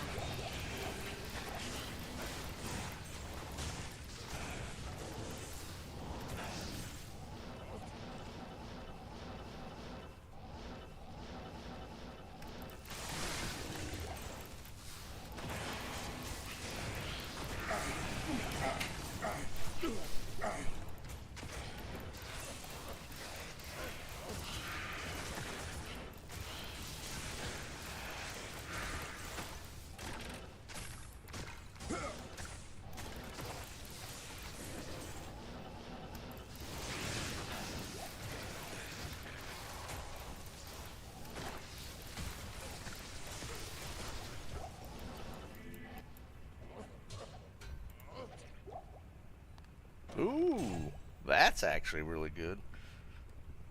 P-Cone with FHR? That's actually, like, I think that's pretty sought after, if I'm not mistaken. I think that's one of the hot ones.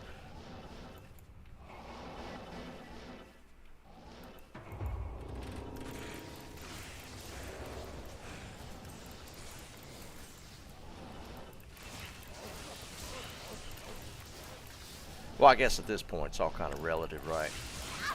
Well, I can't say that because I was, I think I mentioned it earlier. I did finish filming, or I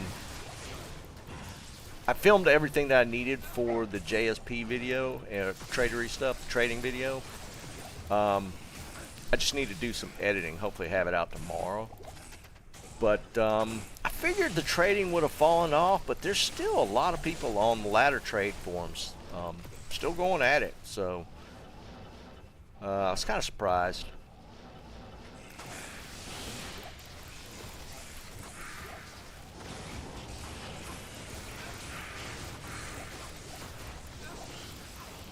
Values hadn't fallen off on a lot of stuff as much as I thought it would have.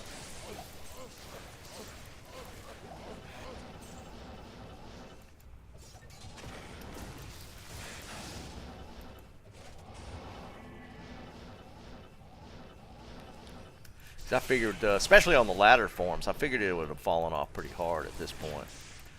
But it hadn't. It's still going decently strong. I think there was about 5,000 on JSP at the time I recorded everything.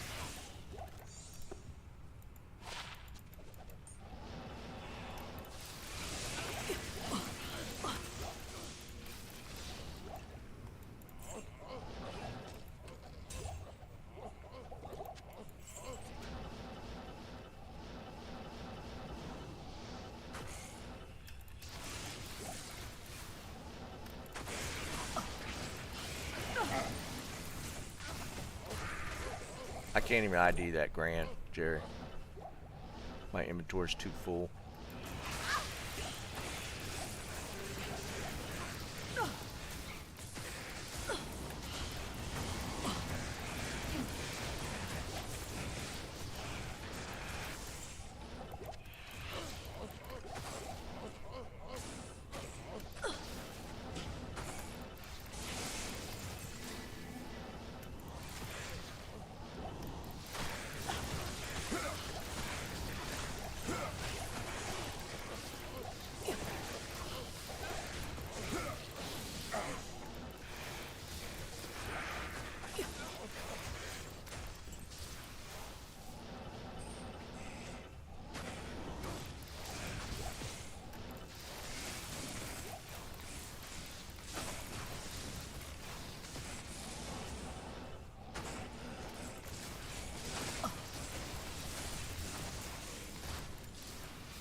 Oh, nor did you?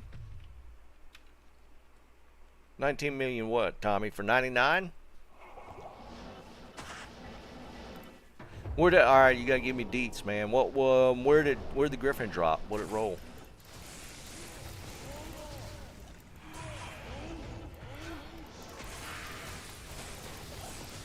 I keep forgetting to dump my.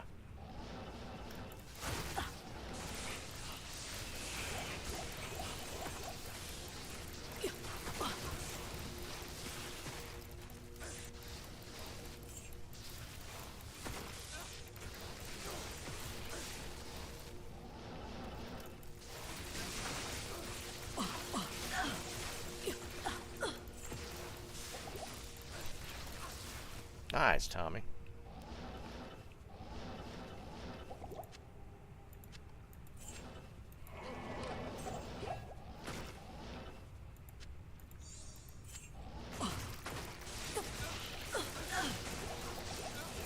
Get off me.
You got in the pits. First one. I'm gonna guess 1813. Took a little trip.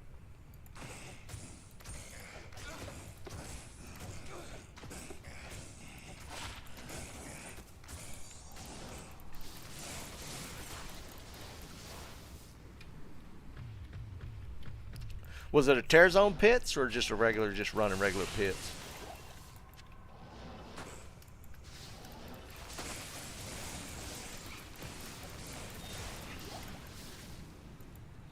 Alright, inventory is officially full.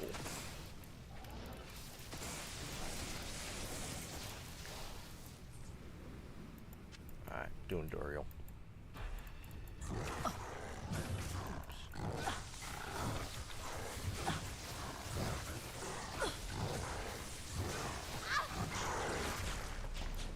Look at all the scrolls. There's a typical one. 4 TP scrolls. Too bad you can't go back up. 1513. Oh my god. Yeah, that's pretty rough. That's cool though, man.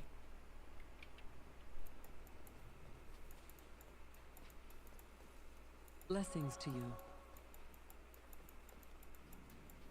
Getting one to drop is always awesome, right? Is it 1814? I don't remember. I know it's a ditty. Might be a full-blown song.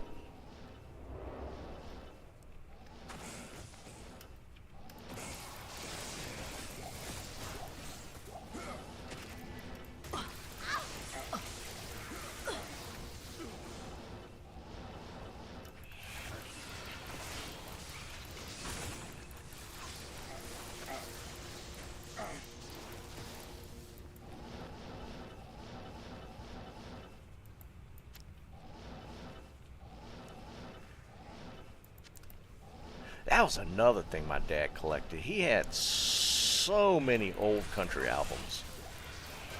so many. I couldn't even put a number on it. It's several hundred. But we filled up multiple boxes. Why is that thing not dying?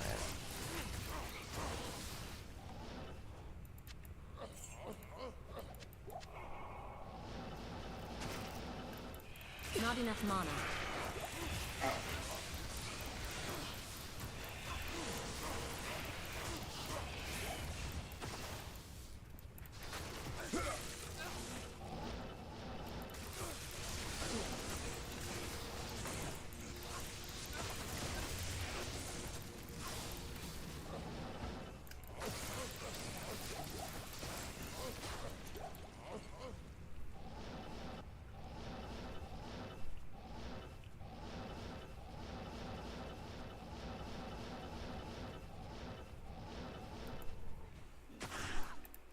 Oh, dude, calm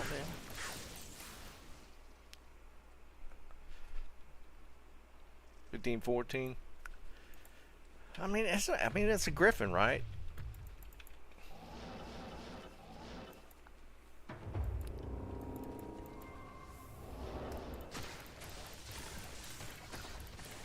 Especially first ever is such a cool drop. It's always such a cool find.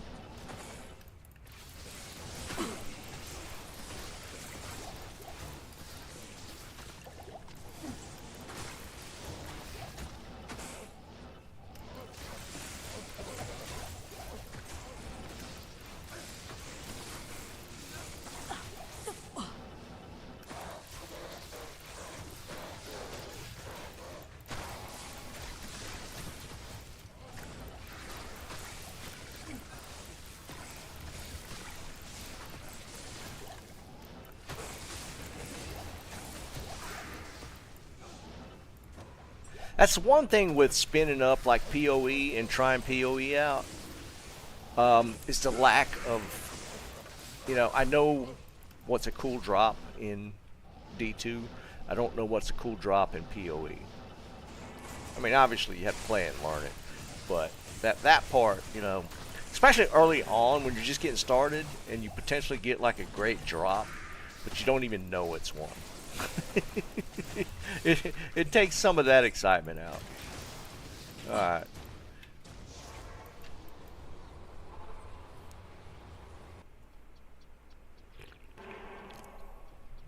Yeah, like because my first Griffin was that gamble on the stream. Dude, that's such an iconic moment for me with D2.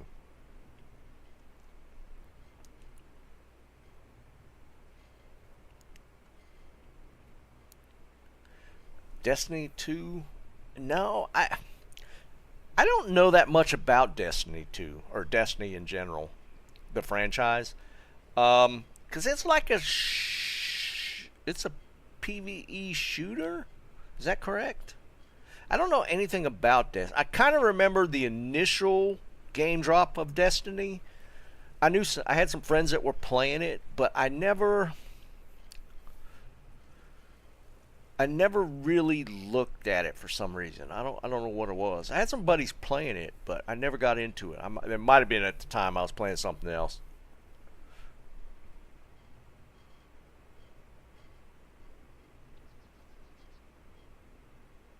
That's true too, Leo. I know I did. Guarantee you I threw out probably some awesome LOD stuff.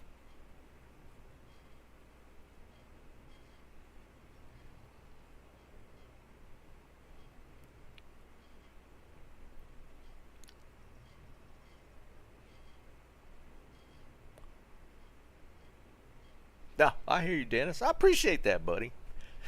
Jerry, I did see. What's his name? The guy that did all the D4 stuff. He was like one of the big D4 content creators right out of the gate, and he switched to PoE. Oh, what was his name? I saw a video of him recently playing PoE, and he apparently got a double unique drop for one of the rarest items in the game of PoE.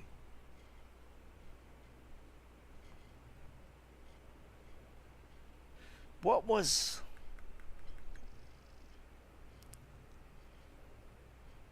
Anyways, and it was pretty recent. Was it within like the last week? I saw the video, and it was like a super rare belt. And he somehow did it in a way where two of them dropped at the same time. There was some way you could do maps, and there was an option in the map, like you could like customize the maps, right, somehow. And there was a way you could customize a map to like increase like a loot chance on something. I don't remember all the details. Right, it was one of those mirror type things, Jerry, and it was a belt that was like super rare, and he had two of them drop.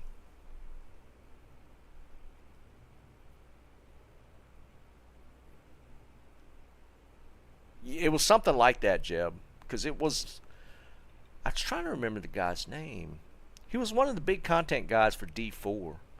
I mean, he put out a lot of content for D4. He actually works for Max Roll, and you guys would know it if I said his name. But he switched to PoE, and then that happened like pretty recently. He actually felt bad because he had just switched over to playing in PoE. You know, after like D4's last seasons kind of fell off for him.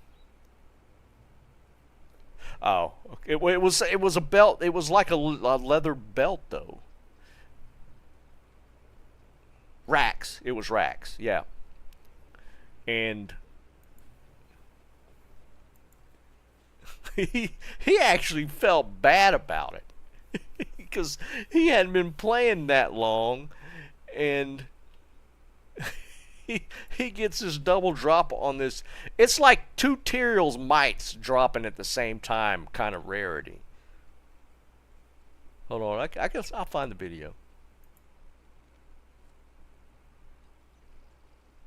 It was apparently it was like super crazy to happen. Oh, you know what it was? Asmongold was reacting to that video. That's what I saw.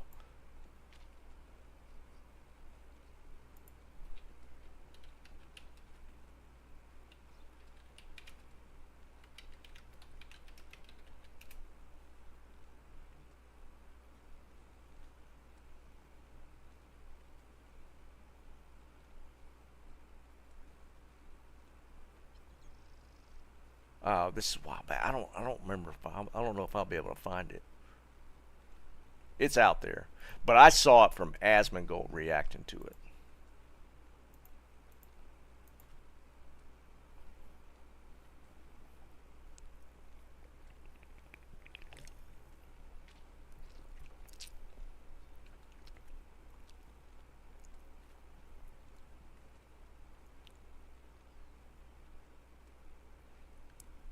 Dabrowski just fell off the planet, didn't he? That one's kind of mind, but that boggles the mind a little bit, because I mean, Dabrowski went from the face of D2R to like just vanishing off the planet. I guess kids will do that to you.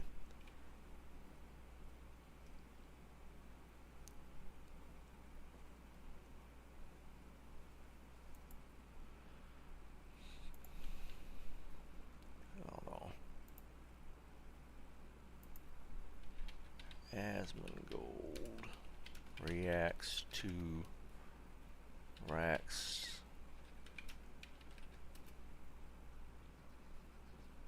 It was oh, here it is. I found it first look, and when I looked up.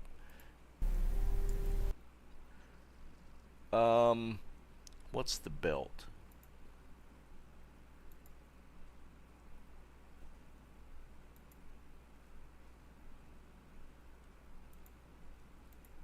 Trying to find the name of the belt for those PoE players. A Mage Blood heavy belt. I don't know. Apparently it's super rare and really good, I guess.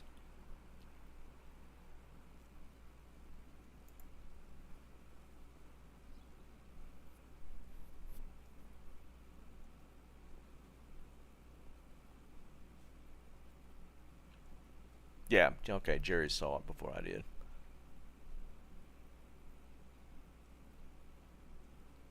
Oh wait, you saw Dobrunsky stream a few days ago? I thought he had just like quit.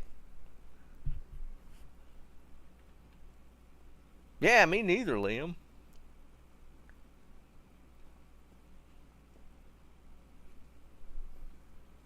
Wait, how does that tie to American Pie? That wasn't anybody in the movie, was it?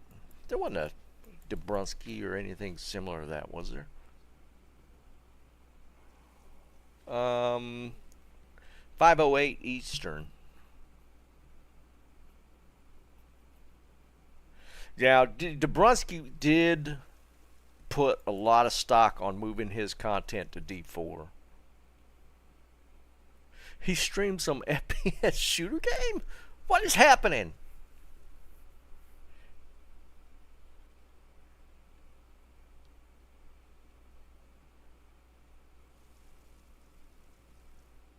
Liam, probably. He was going all in on D4 for sure. He had said that in a video that that's what he was going to be doing. Resident Evil. So he's still streaming. Was it on YouTube or Twitch, Nord? Wait, what'd we get? There's Neolithox. Technically, you could do Pendle runs.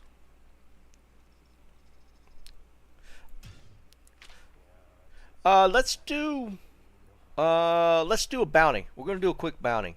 I'll give a burr rune away. All right, let me put it on the screen. Bounty's gonna be rare armors, highest defense. Go.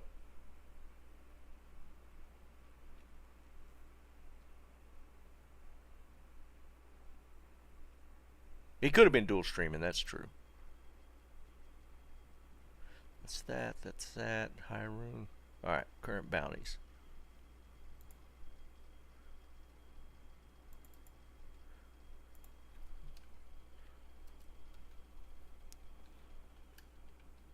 Rare armor, highest defense.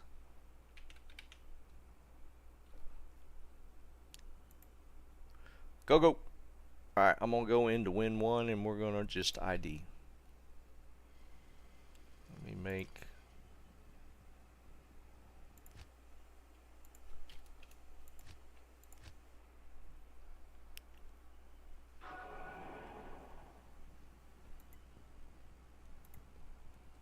There we go.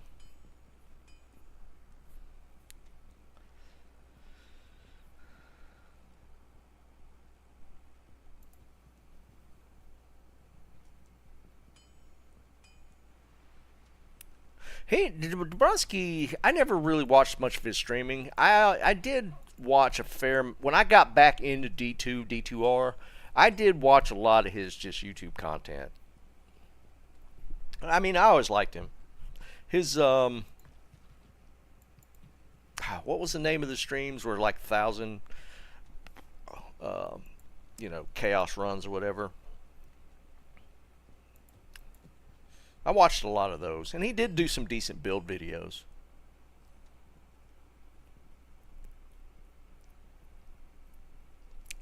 I don't know though. What do y'all think? Would you listen to Dobrunsky or Llama if you had a choice between watching two videos, a video between the two? I don't know. Dobrunsky was kind of, they're both kind of odd. Llama's voice irks me a little more. I'd probably listen to Dobrunsky.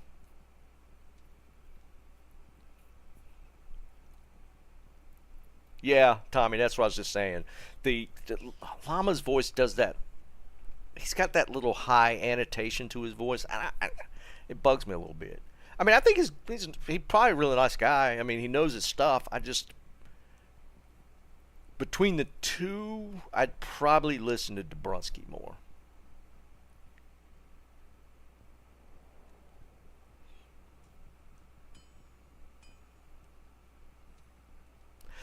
Just a timing thing, Jerry. I'm putting one out. It should be out tomorrow.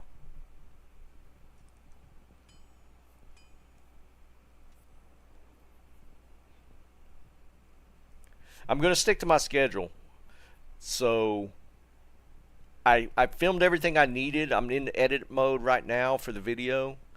I filmed it all yesterday. I'll get it edited out and hopefully drop it tomorrow. And I'm gonna try and stick to that kind of a schedule. Stream wise, sure, Eric. I'm talking about like if like a content video, like a build video. Cause I don't. Correct me if I'm wrong. Llama never really did like separate videos. He did any videos he dropped on YouTube were usually just cut from the stream, right?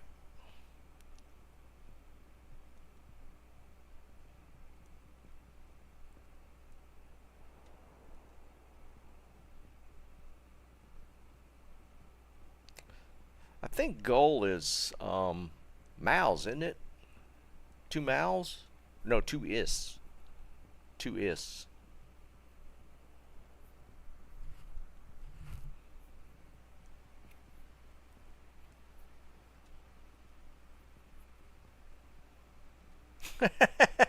Tommy.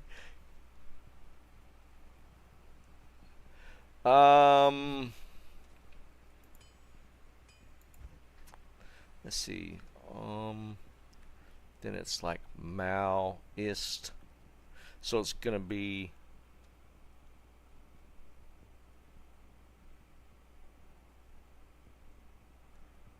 like Sapphire, Ruby, probably Ruby, normal Ruby.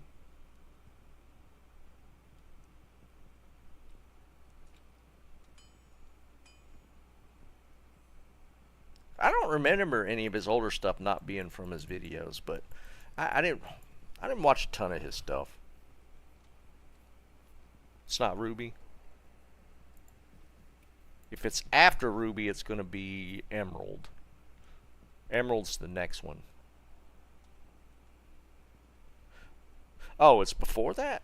Okay, then it's going to be Sapphire then.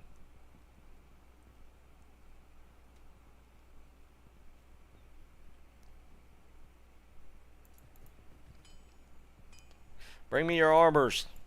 I'll give you Burr Rune for the highest defense one before the end of the stream.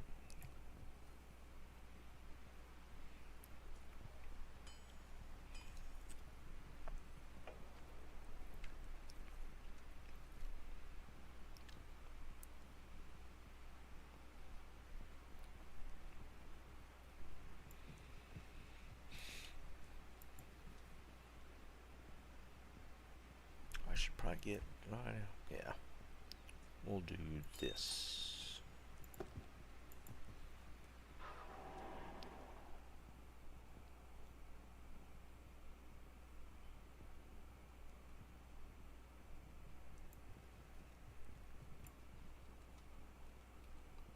Jesus, for a magic one? That's actually really high. Was it ethereal?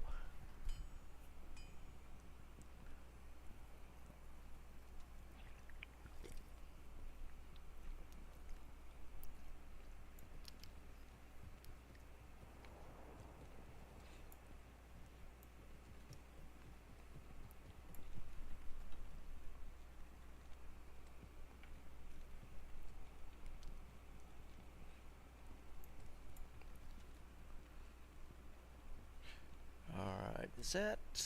Yeah, that's at the top of the screen. I was just making sure that was in a decent spot.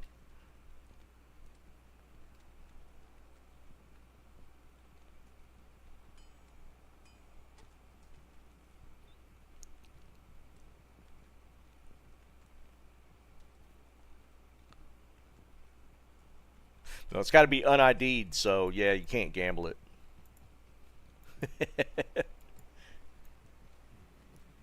You gotta bring me an un-ID'd armor. Un-ID'd. Highest defense wins.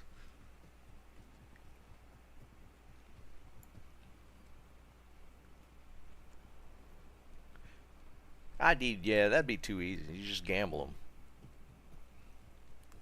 Can you gamble? Well, you can't gamble an ethereal one, can you? Ethereal's not a possibility when you're gambling, so.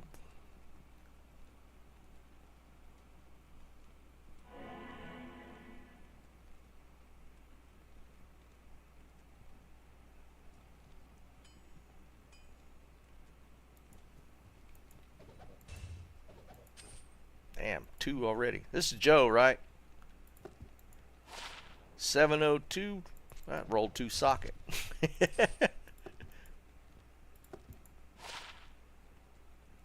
745. There you go. 745 so far. I think that's Joe. Greetings.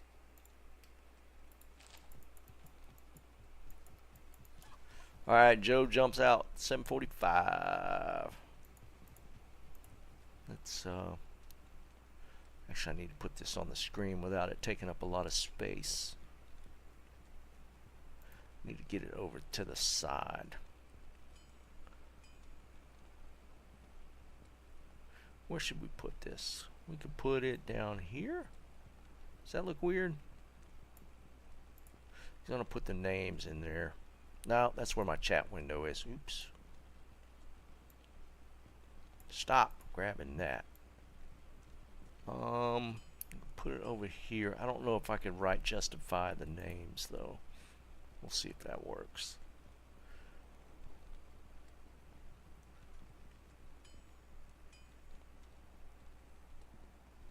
Why specifically a 73?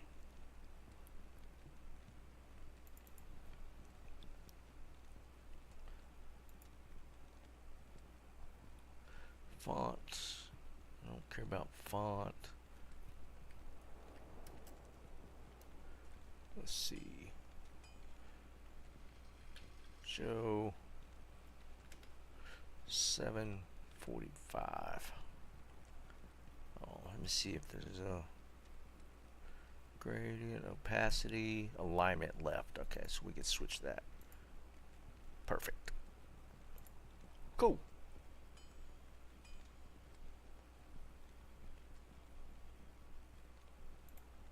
How's that look? Yeah, it looks all right.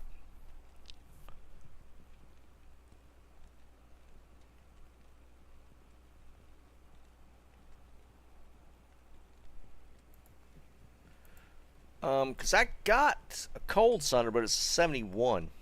Well, are you trying to... Why would you ask for 73?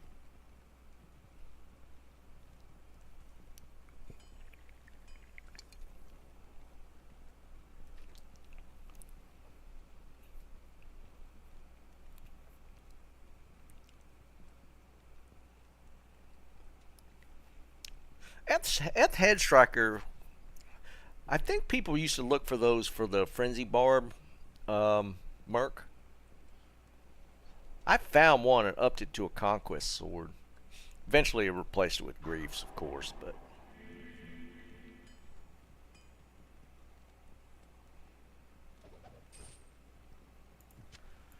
Tommy's entry. 166, Tommy.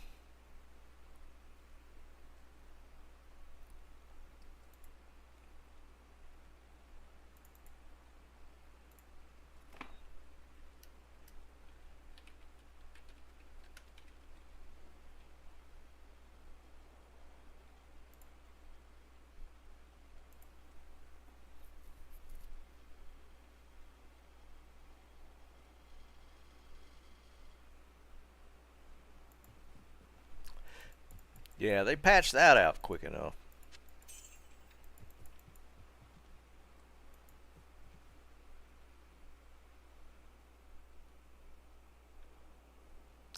I don't know if it is or not.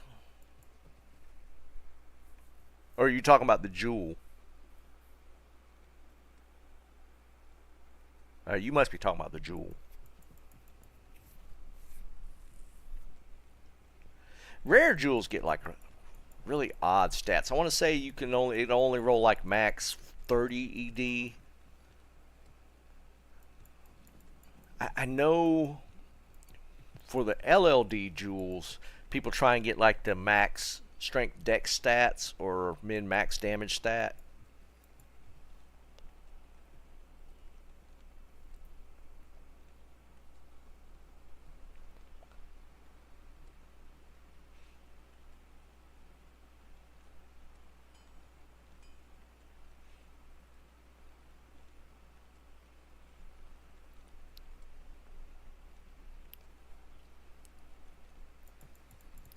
We'll sell these.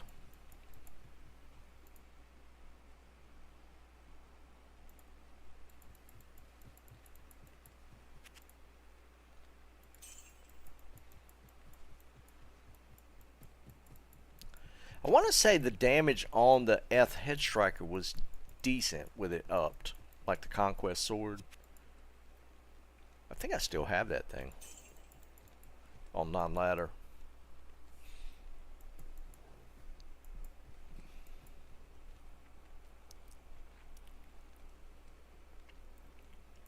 Like if it was being used for a merc though,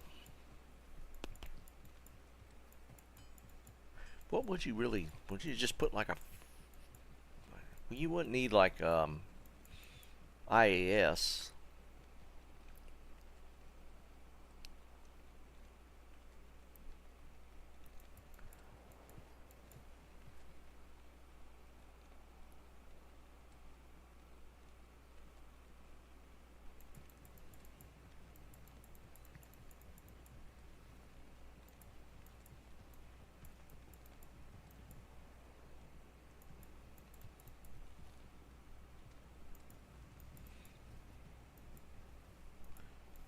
Alright, y'all let me know when y'all got armor to ID.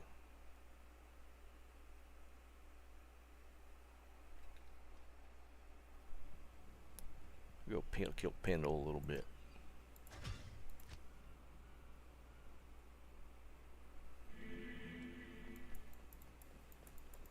Good day. I'll win my own burring.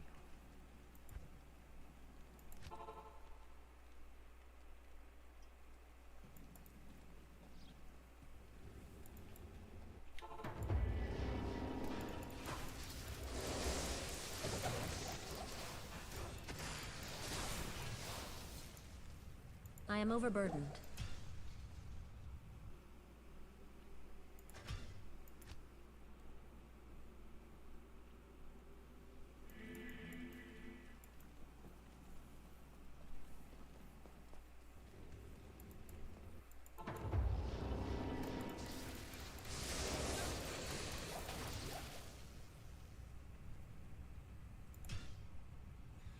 Just run Pendle if you're trying to hunt that rare armor.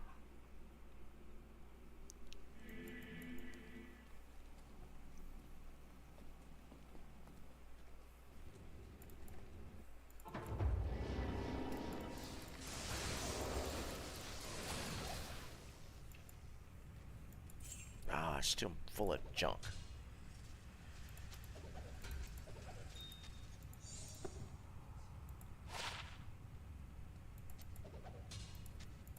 Need to unload real quick.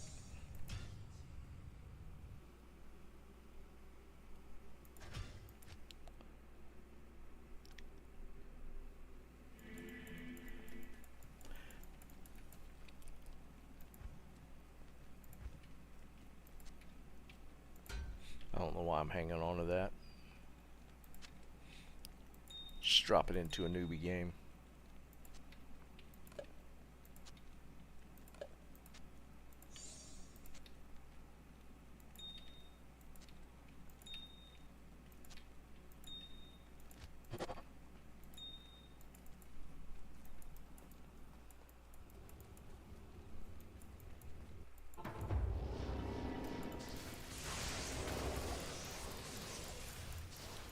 See, Serpent.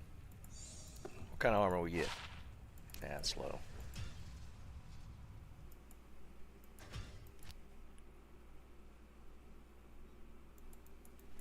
Just yell out in chat if you got armors. I'll switch over and ID them real quick.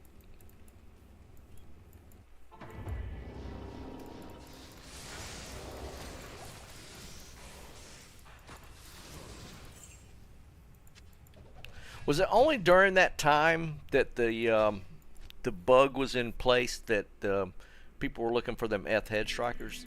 I don't remember now. It was early on when the frenzy barbs became a thing that I know the head strikers were being brought up as a good weapon for them. Obviously, grief. There's a decent variance. You could get kind of low end. I mean, beginning of the season, grief's probably a little on the higher end, but obviously you get lower and it's pretty easy after a while.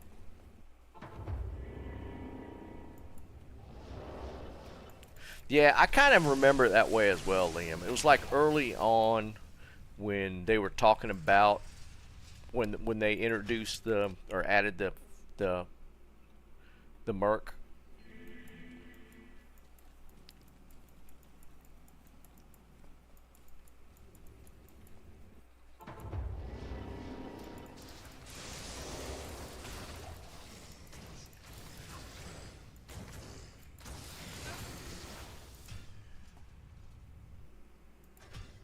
I'm getting kind of hungry.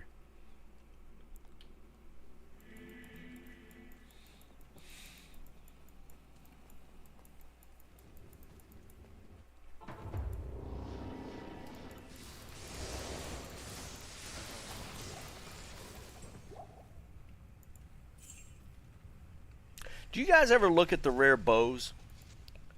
Like every once in a while, I'll see somebody pop up a a picture like this, where you get the Fool's mod, but a lot higher ED roll, maybe IAS roll. I don't really ever check those things.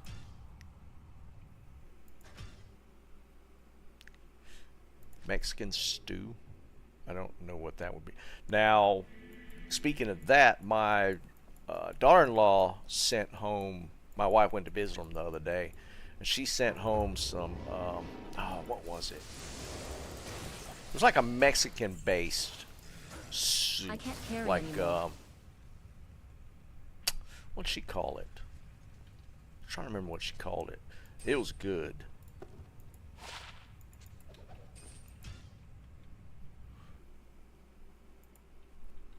What was it called?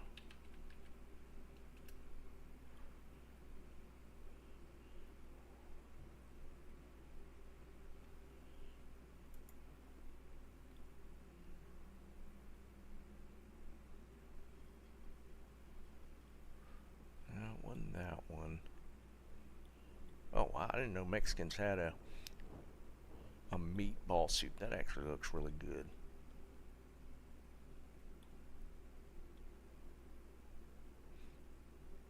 Chicken tortilla soup. I think that's what it was. Man, it was on point. Yeah, it was the tortilla one.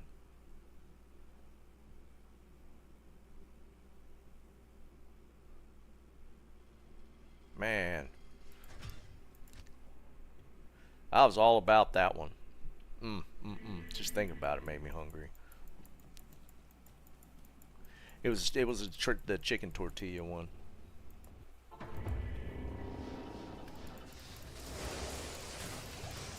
Look at them finding all kind of rare armors.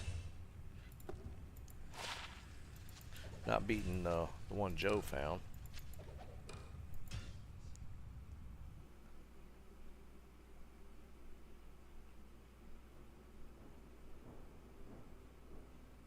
See it, some guy.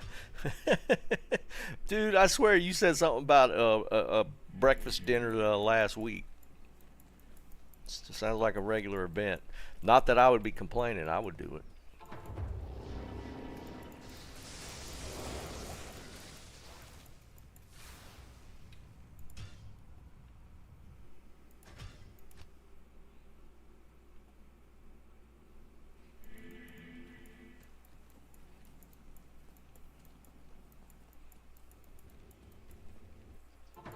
And now I kind of want some of that soup. This weather right now has got me wanting like a chowder or a soup meal.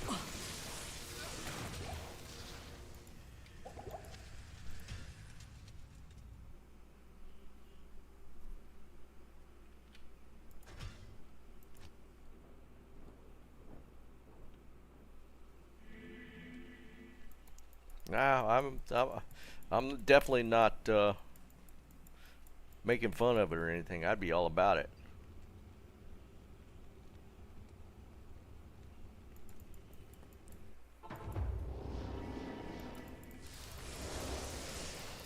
This is the chili time of year.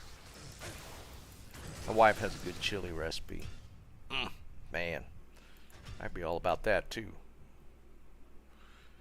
Some corn chowder. We've been trying. She's been trying to find us stuff that she hadn't been able to put her hands on any catfish lately. She's been wanting to make some catfish stew, but hadn't been able to get any.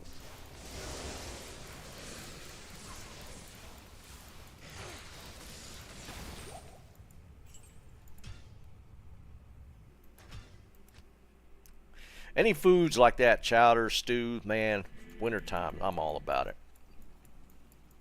It's actually pretty chilly today. The sun's out, but the wind's blowing hard still, and it's pretty, the temperature's dropped a decent bit. Scale mail, I'm not even gonna check. I'm telling you, this is the way to do the bounty right here. Alright, I'm gonna do this run. And I'll switch if anybody has armors to ID.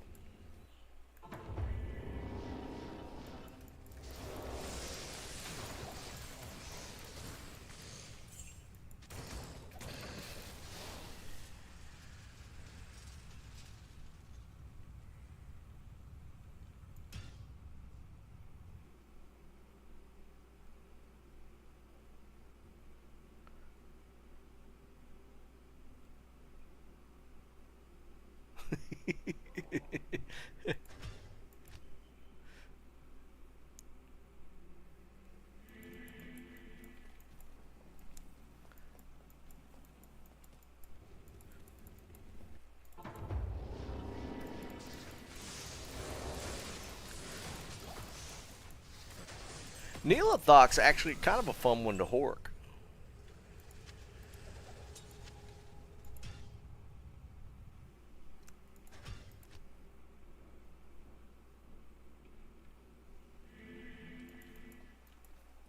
Ain't nothing wrong with pure fat. It's good for you during the winter, man.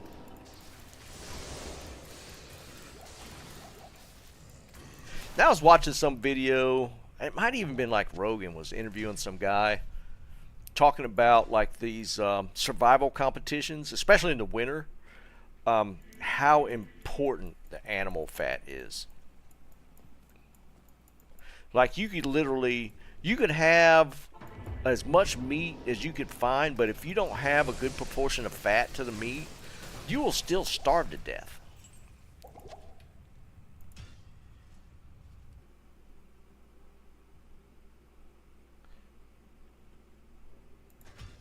Oh yeah, Eric, I know what you're talking about. Because they were talking about that, like, especially like in the winter, and because you don't have a ton of variety in your food, so if you're mainly subsisting on meats, man, you have to have a pretty good pile of fat. Otherwise, and it don't matter how much meat you got, you're just gonna die.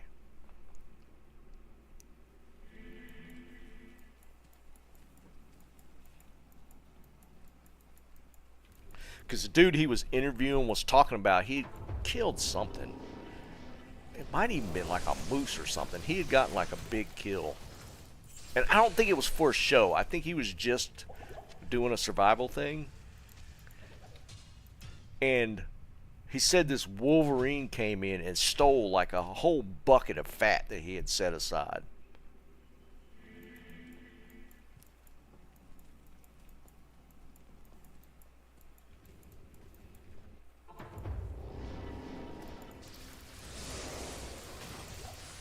There's another one. I don't know how y'all aren't finding armors. 918 ought to be in the lead.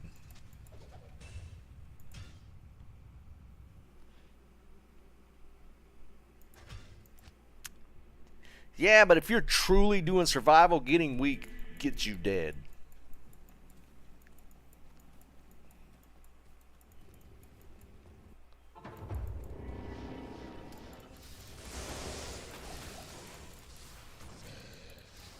And obviously on them shows, there's all kind of safeguards. People aren't going to die in them shows. But I think this guy, he was just doing it. He was just like surviving in like Alaska or somewhere. I don't think he was doing it necessarily for like a show.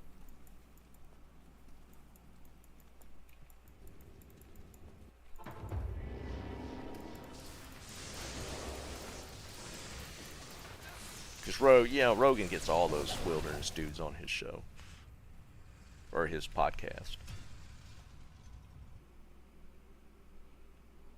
Shut up, Tomac. I heard it was not.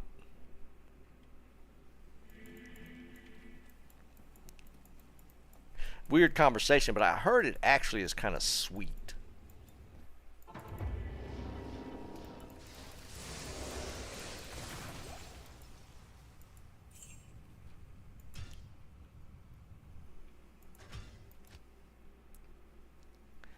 Well, I think you'd be hard pressed to find it.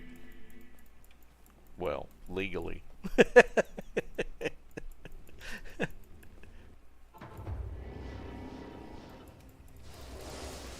You've been watching too much of what was the zombie show? Walking Dead. You've been watching too much Walking Dead.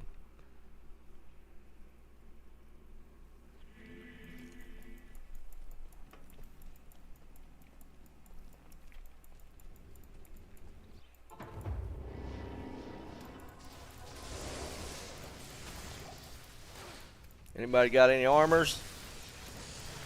Joe's got the number right now.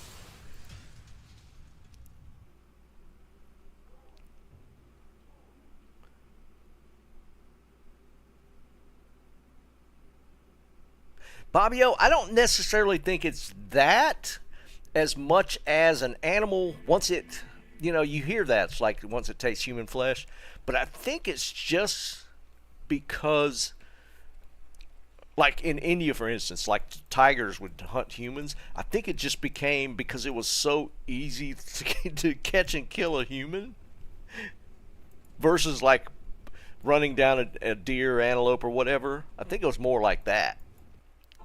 Nah, Nord, I've never been much of a hunter. I've always fished, but like hunting just never appealed to me. I love shooting guns, but I've never... The whole idea of hunting just never appealed to me. I don't know why. My dad hunted. My wife's family hunts. All my dad's family hunted, actually. I don't know. It just never appealed to me.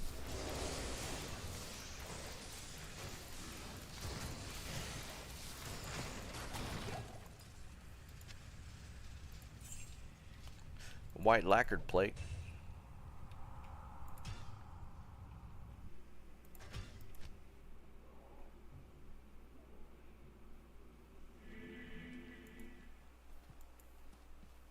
Oh, did you smoking? We were actually as like a group building team event or team building thing for the guys I'm working on the game with. We were talking about just going somewhere and going shooting because we all have weaponry. Put it that way.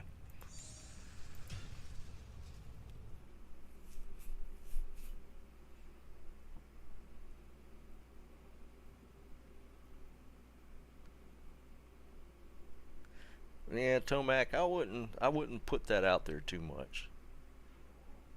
that's a little odd. Ooh yeah, my wife just left the barbecue place.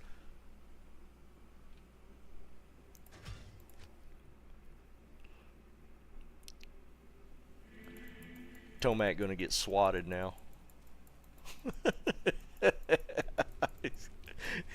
He just popped up on the FBI watch list.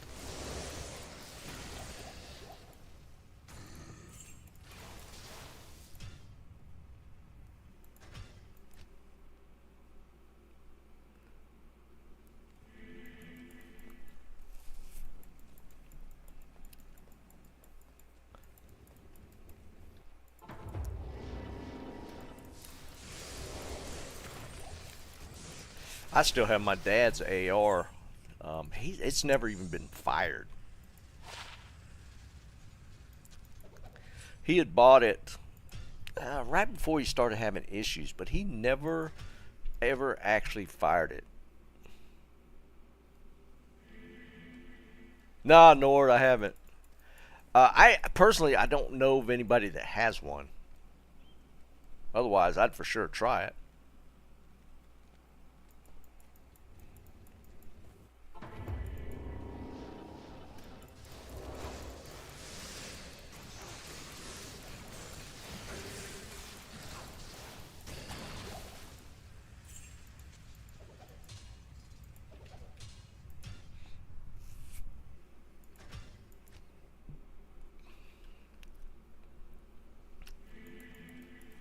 I've never really had a chance to fire any of the higher caliber handguns.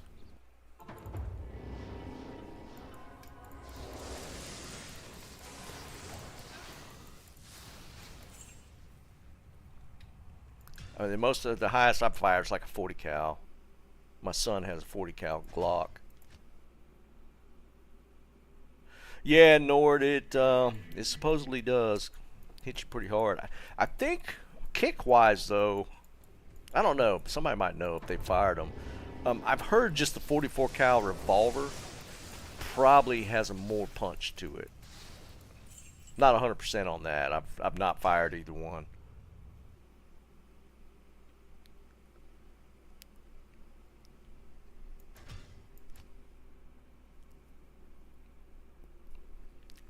Yeah, I wouldn't necessarily disagree with that, Tomac. I'm good with my 9. ARs are real easy to shoot. What was it 223 or 227? 227, right?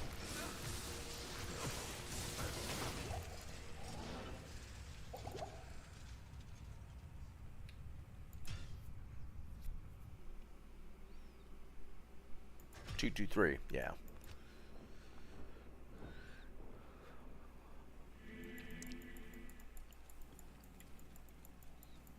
Actually, I had forgotten about it. I don't know. You think it's a bad idea to show a gun Impossible. on stream? I don't know if YouTube would have a fit about it.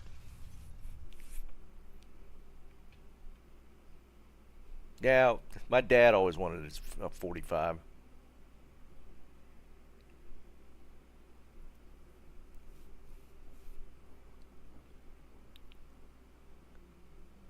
Well, I was going to show, it's in this case. I got it right here next to me. There's a 22 Winchester lever action in this case that my dad had. This was the first gun I ever fired. So as soon as I found it, I took it. And actually I looked it up. It's actually really valuable. And not like stupid money, but like as far as guns are considered, it's actually worth a lot. And I don't think my dad, he bought it new.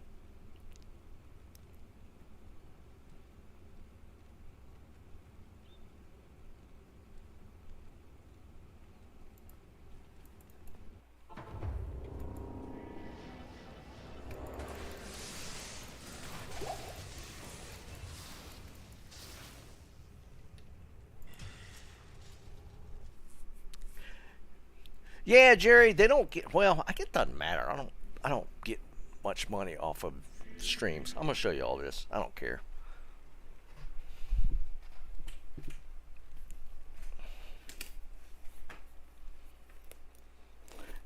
It's funny how YouTube works.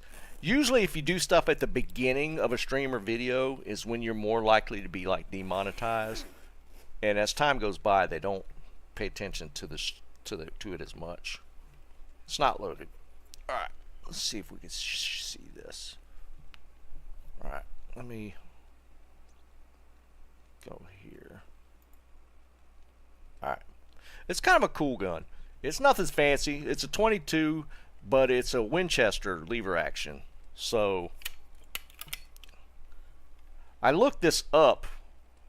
I found it under his bed. I hadn't seen it in forever. This is actually I want to say I saw the price on this was probably a couple $1,000. I think it goes. I think it's like in mid 70s as far as how old it is. But I'm trying to find a way to get it mounted up, like near me, just for nostalgia's sake more than anything. It probably hadn't been fired in 30 years, but it still racks really smooth. I couldn't tell you last time it's been cleaned, and I honestly had forgotten all about it.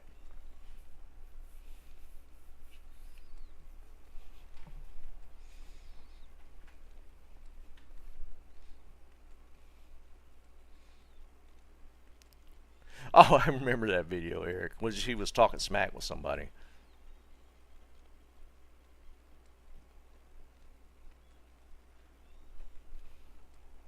Why do I sound so poor?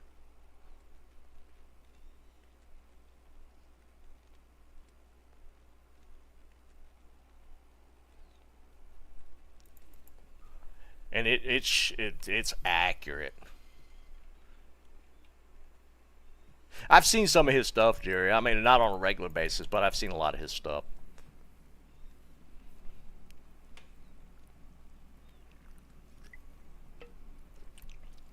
A 30-06 lever action. You don't see that one very often.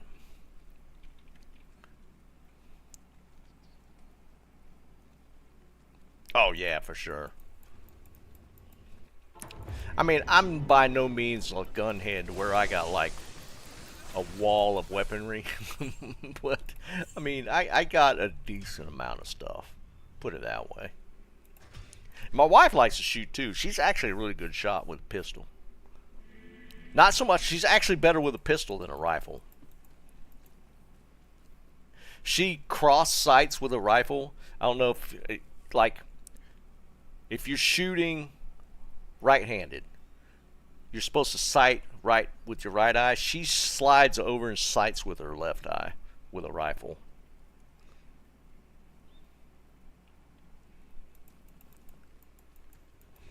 But with a pistol, she's pretty accurate.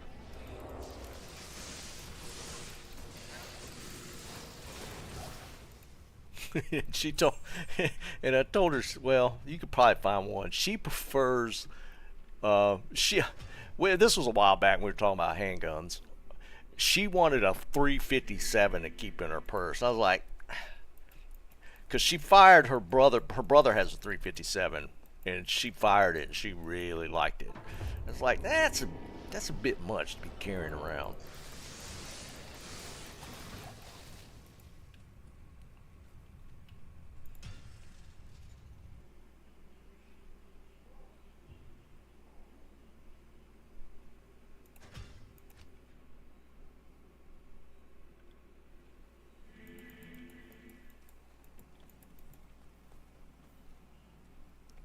Yeah, Eric, that was kind of my point. I mean, I admire the fact that she enjoys shooting a 357, but and to be perfectly honest, I don't know her brother. I don't know if he actually put 357 rounds in it or if he put 38 rounds in it when she was shooting it. She keeps a big purse. She keeps a big purse. But because you could put 38 rounds in a 357, and I don't know if she actually got the full effect of shooting a 357. Yeah, I know they do make a short barrel. That's what, technically you could get one that fits, but I've never held one, but I feel like that's still a pretty heavy weapon.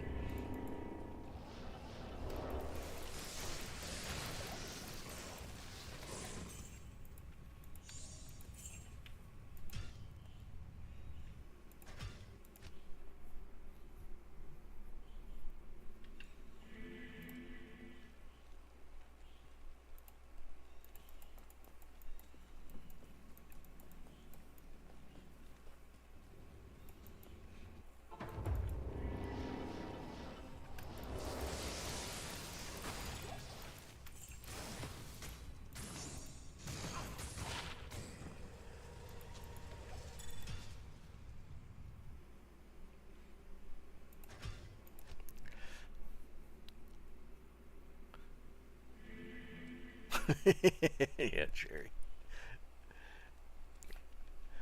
A Ruger 22. Long rifle, or are you talking about a pistol? It's illegal. Must be a pistol. I don't know how the Canadian gun laws work.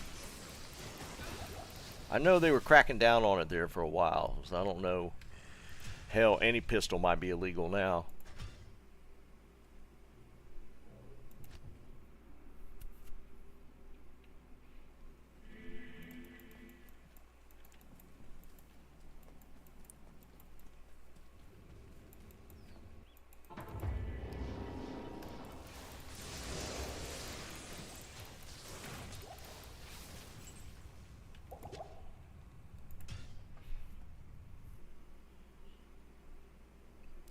$4K for a 22 pistol? The hell?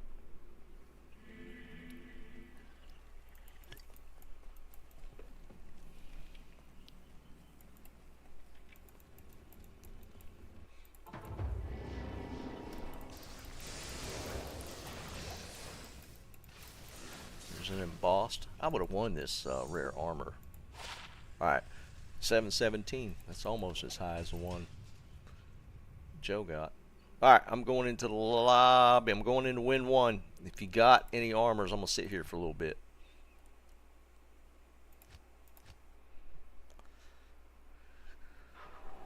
Alright, win one. Are pistols... Can you... I'm sure you could get one. How hard is it to get a handgun in Canada now? Or to own one legally?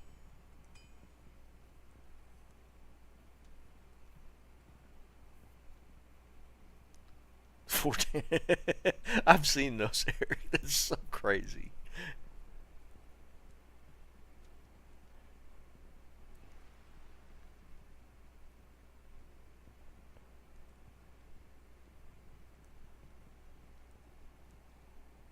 I hear you, Dennis.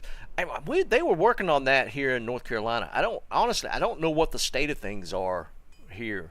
They had a bill up to make it constitutional carry in North Carolina, but I don't know. I honestly don't know if that went through.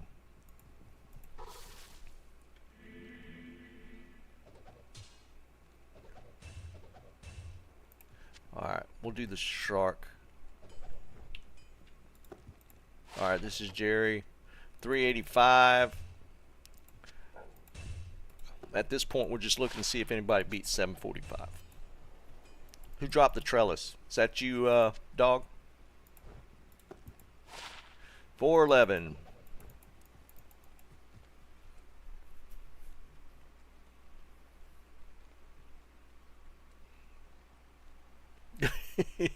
Dude, I've actually seen those rounds in the gun store. The little shotgun rounds that go in the pistol. They're fun. They're hilarious, man.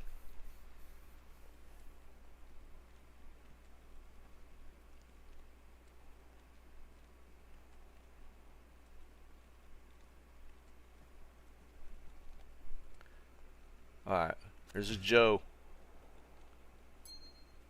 Oh, Joe found a ring and an amulet. Okay. Let's see what Joe got. I'm surprised it wasn't a raven.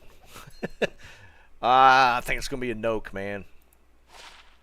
Another. I found a lot of. I need a lot of these Atmas.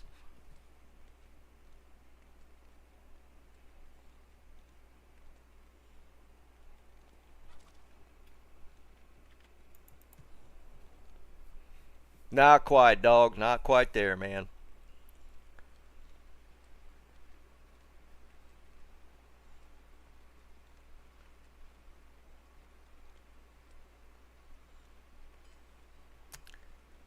Did you want a 22 pistol? I don't know that I would even try to get one.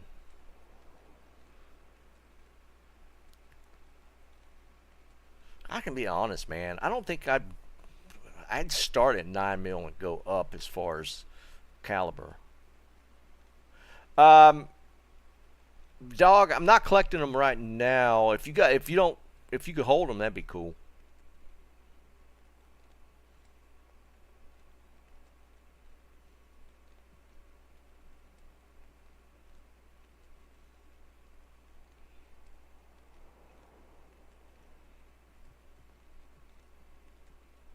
Wait, what? I haven't heard about a Dunkin' Donuts toilet explosion. Is that recently? I hadn't heard anything about that.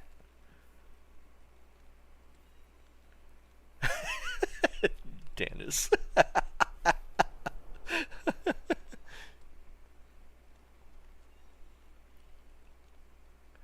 Dude, my granddad had. I don't know what ever happened to any of his weapons. He had a whole gun cabinet. Um, he had his hunting rifle was a 30-06. I know he had a 30-30 and a 22 in there. No, he had a 22 Magnum long rifle, which you didn't see very often. That was a fun one to shoot.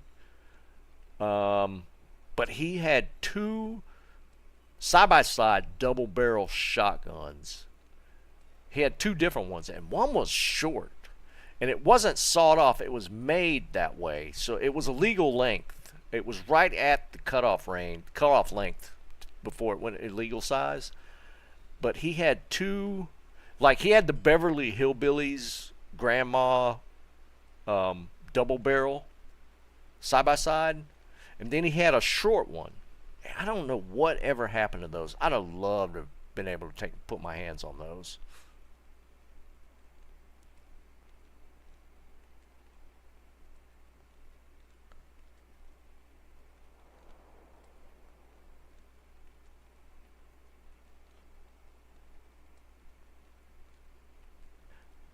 Yeah, Jerry, that actually, yeah, you're right. Cause like from the old movies and stuff, cowboys, yeah, when they ride shotgun, they have the short double barrels. Yeah, yeah, yeah, yeah. That actually, and didn't even think about that.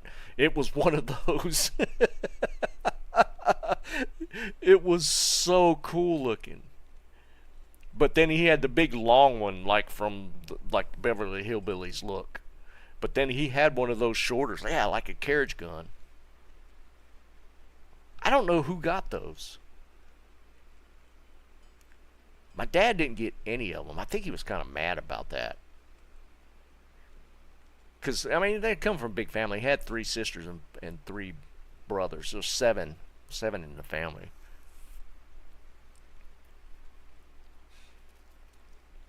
But yeah, it'd have been cool to gotten one of those. Yeah, for sure. It was probably a bird gun, Bob. My granddad did used to do a lot of is it grouse in Pennsylvania? Is like the state bird. He used to hunt grouse.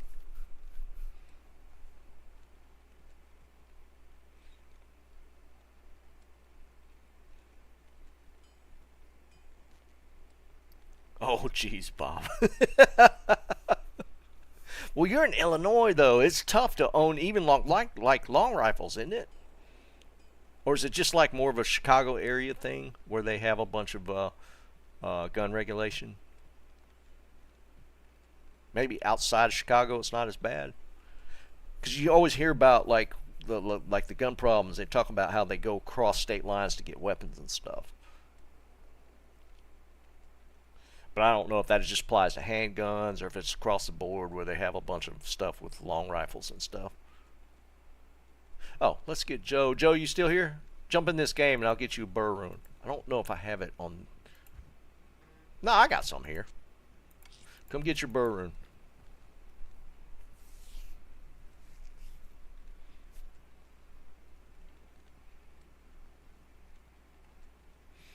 Yeah, I know Illinois just got some wonky stuff.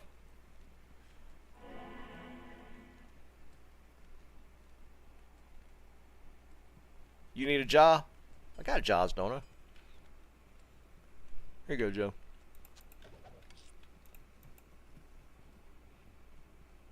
Thought? Yeah, I got a couple. Where you at?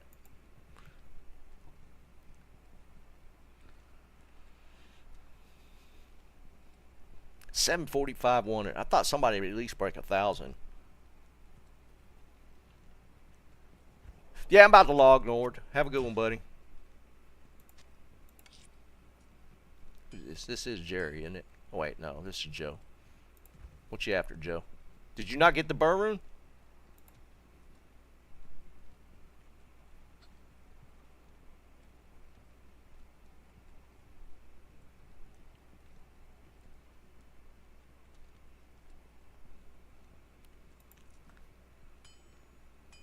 Wait, I thought an FM was a long rifle.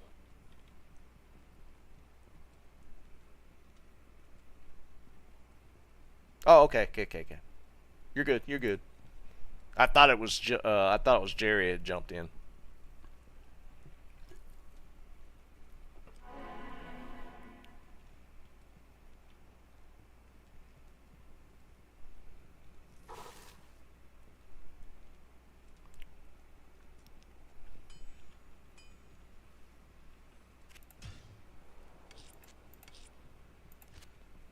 Cool.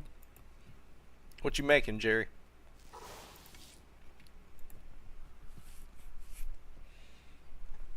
Somebody buzz my phone. Yeah.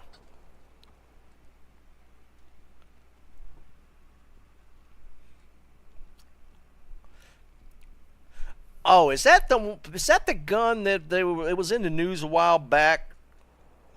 They're talking about like the cop killer guns or rounds or whatever. Is that what that was? Was it that gun, or was it just the rounds they were talking about that would penetrate body armor?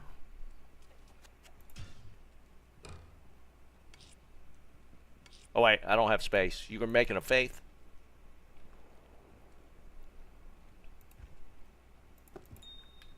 Okay, now I can do it.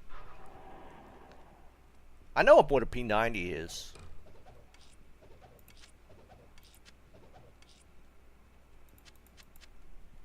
Oh wait, that's not faith. What are we making? Oh, I saw it. Destruction. Is that what it was, Tommy? I remember that conversation way back in the day where they were complaining about rounds that would penetrate body armor.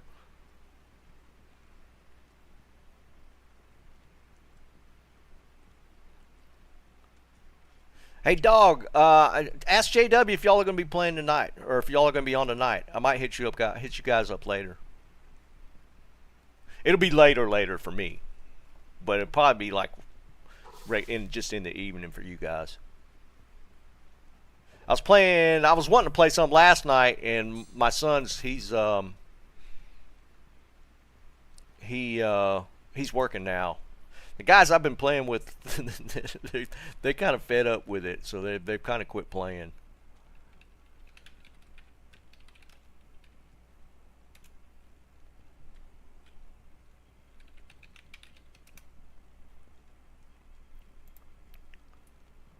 Oh wait, what am I making?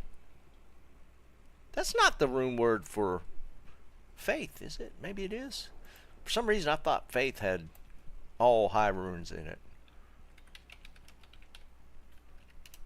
I've never actually rolled a faith. Oh, here we go. Om Ja Lem Eld. Okay. Alright, got it. So, it's plus one or two skills is the rune word. ED is flat. Oh, it's just a skill that rolls random. Oh, no, fanaticism, 12 to 15. Okay. 12 to 15 on fanaticism, 1 to 2 on skills. Alright, got it.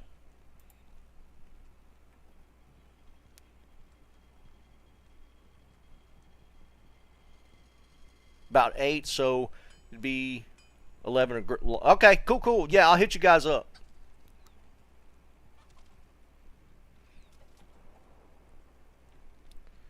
All right, here we go. Let's see what's the runes.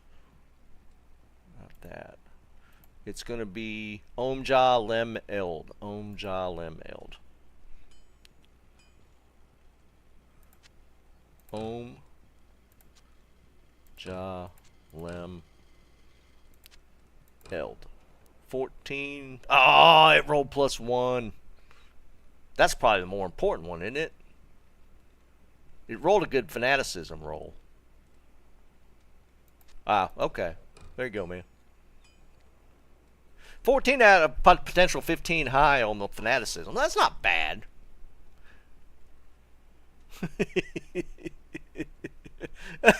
You guys are horrible.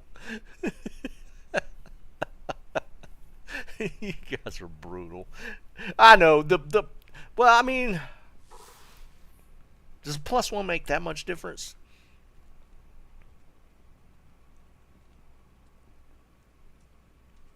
No, +3 is the base, and then it's 1 to 2 on an additional skill points. I've never rolled a faith before. That's the first one I've rolled.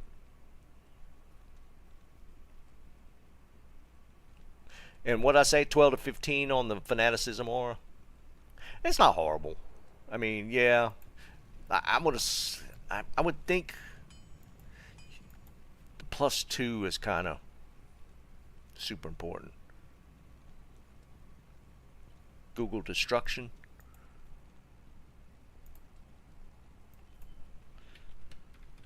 Destruction reward. Vex, low, bird, Jocko. Jesus Christ. Pole arms or swords, 5 socket,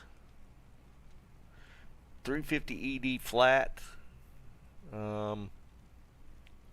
Volcano on striking.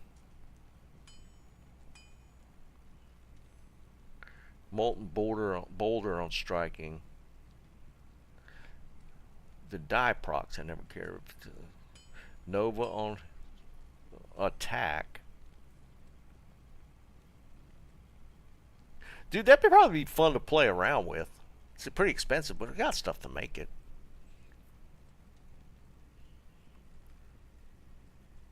I could see you could put it in a phase, 5 socket sword. That would be interesting. Maybe we make one. That'd be kind of fun to play around with.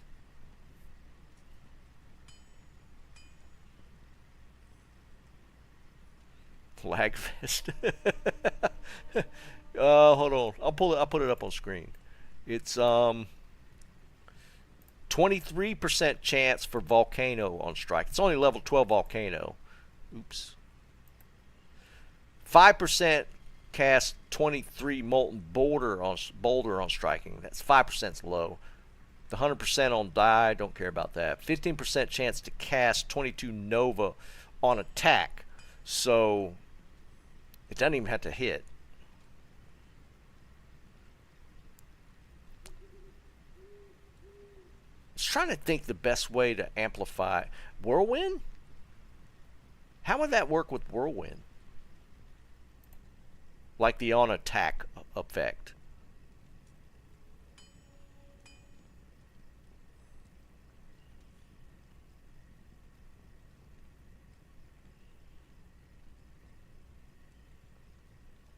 Oh, it does. That's what I was wondering, Jerry. I don't know how that would apply with whirlwind. Okay. Crushing blow, deadly strike. That's kind of nice. So it'd probably have to be like if you did it on a barb, it'd probably be a frenzy barb. Maybe a zeal weapon. Okay, Bob. Yeah, a zeal weapon with a bunch of attacks.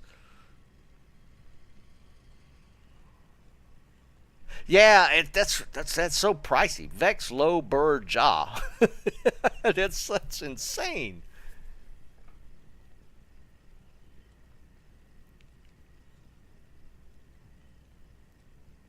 I mean, people. I mean, I can see a Zealer messing or playing around with it.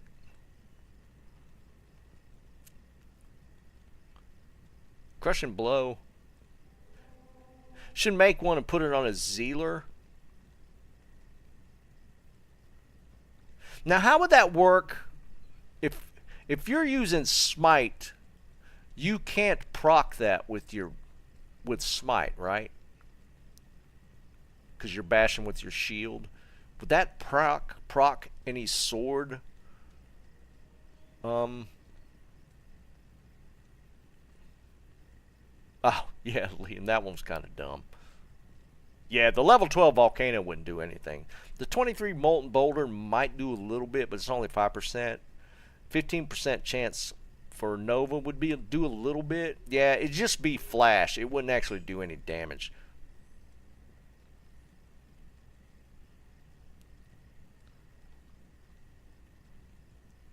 Yeah, yeah, I can see that.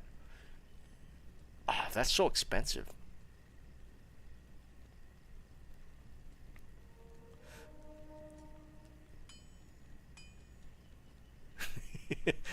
I guess that's why you don't see this one anybody ever talking about that one.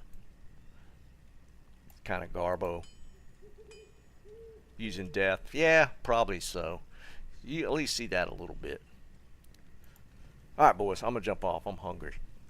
I'll be on Friday. Dog, if you're still there, I might hit you guys up later this evening.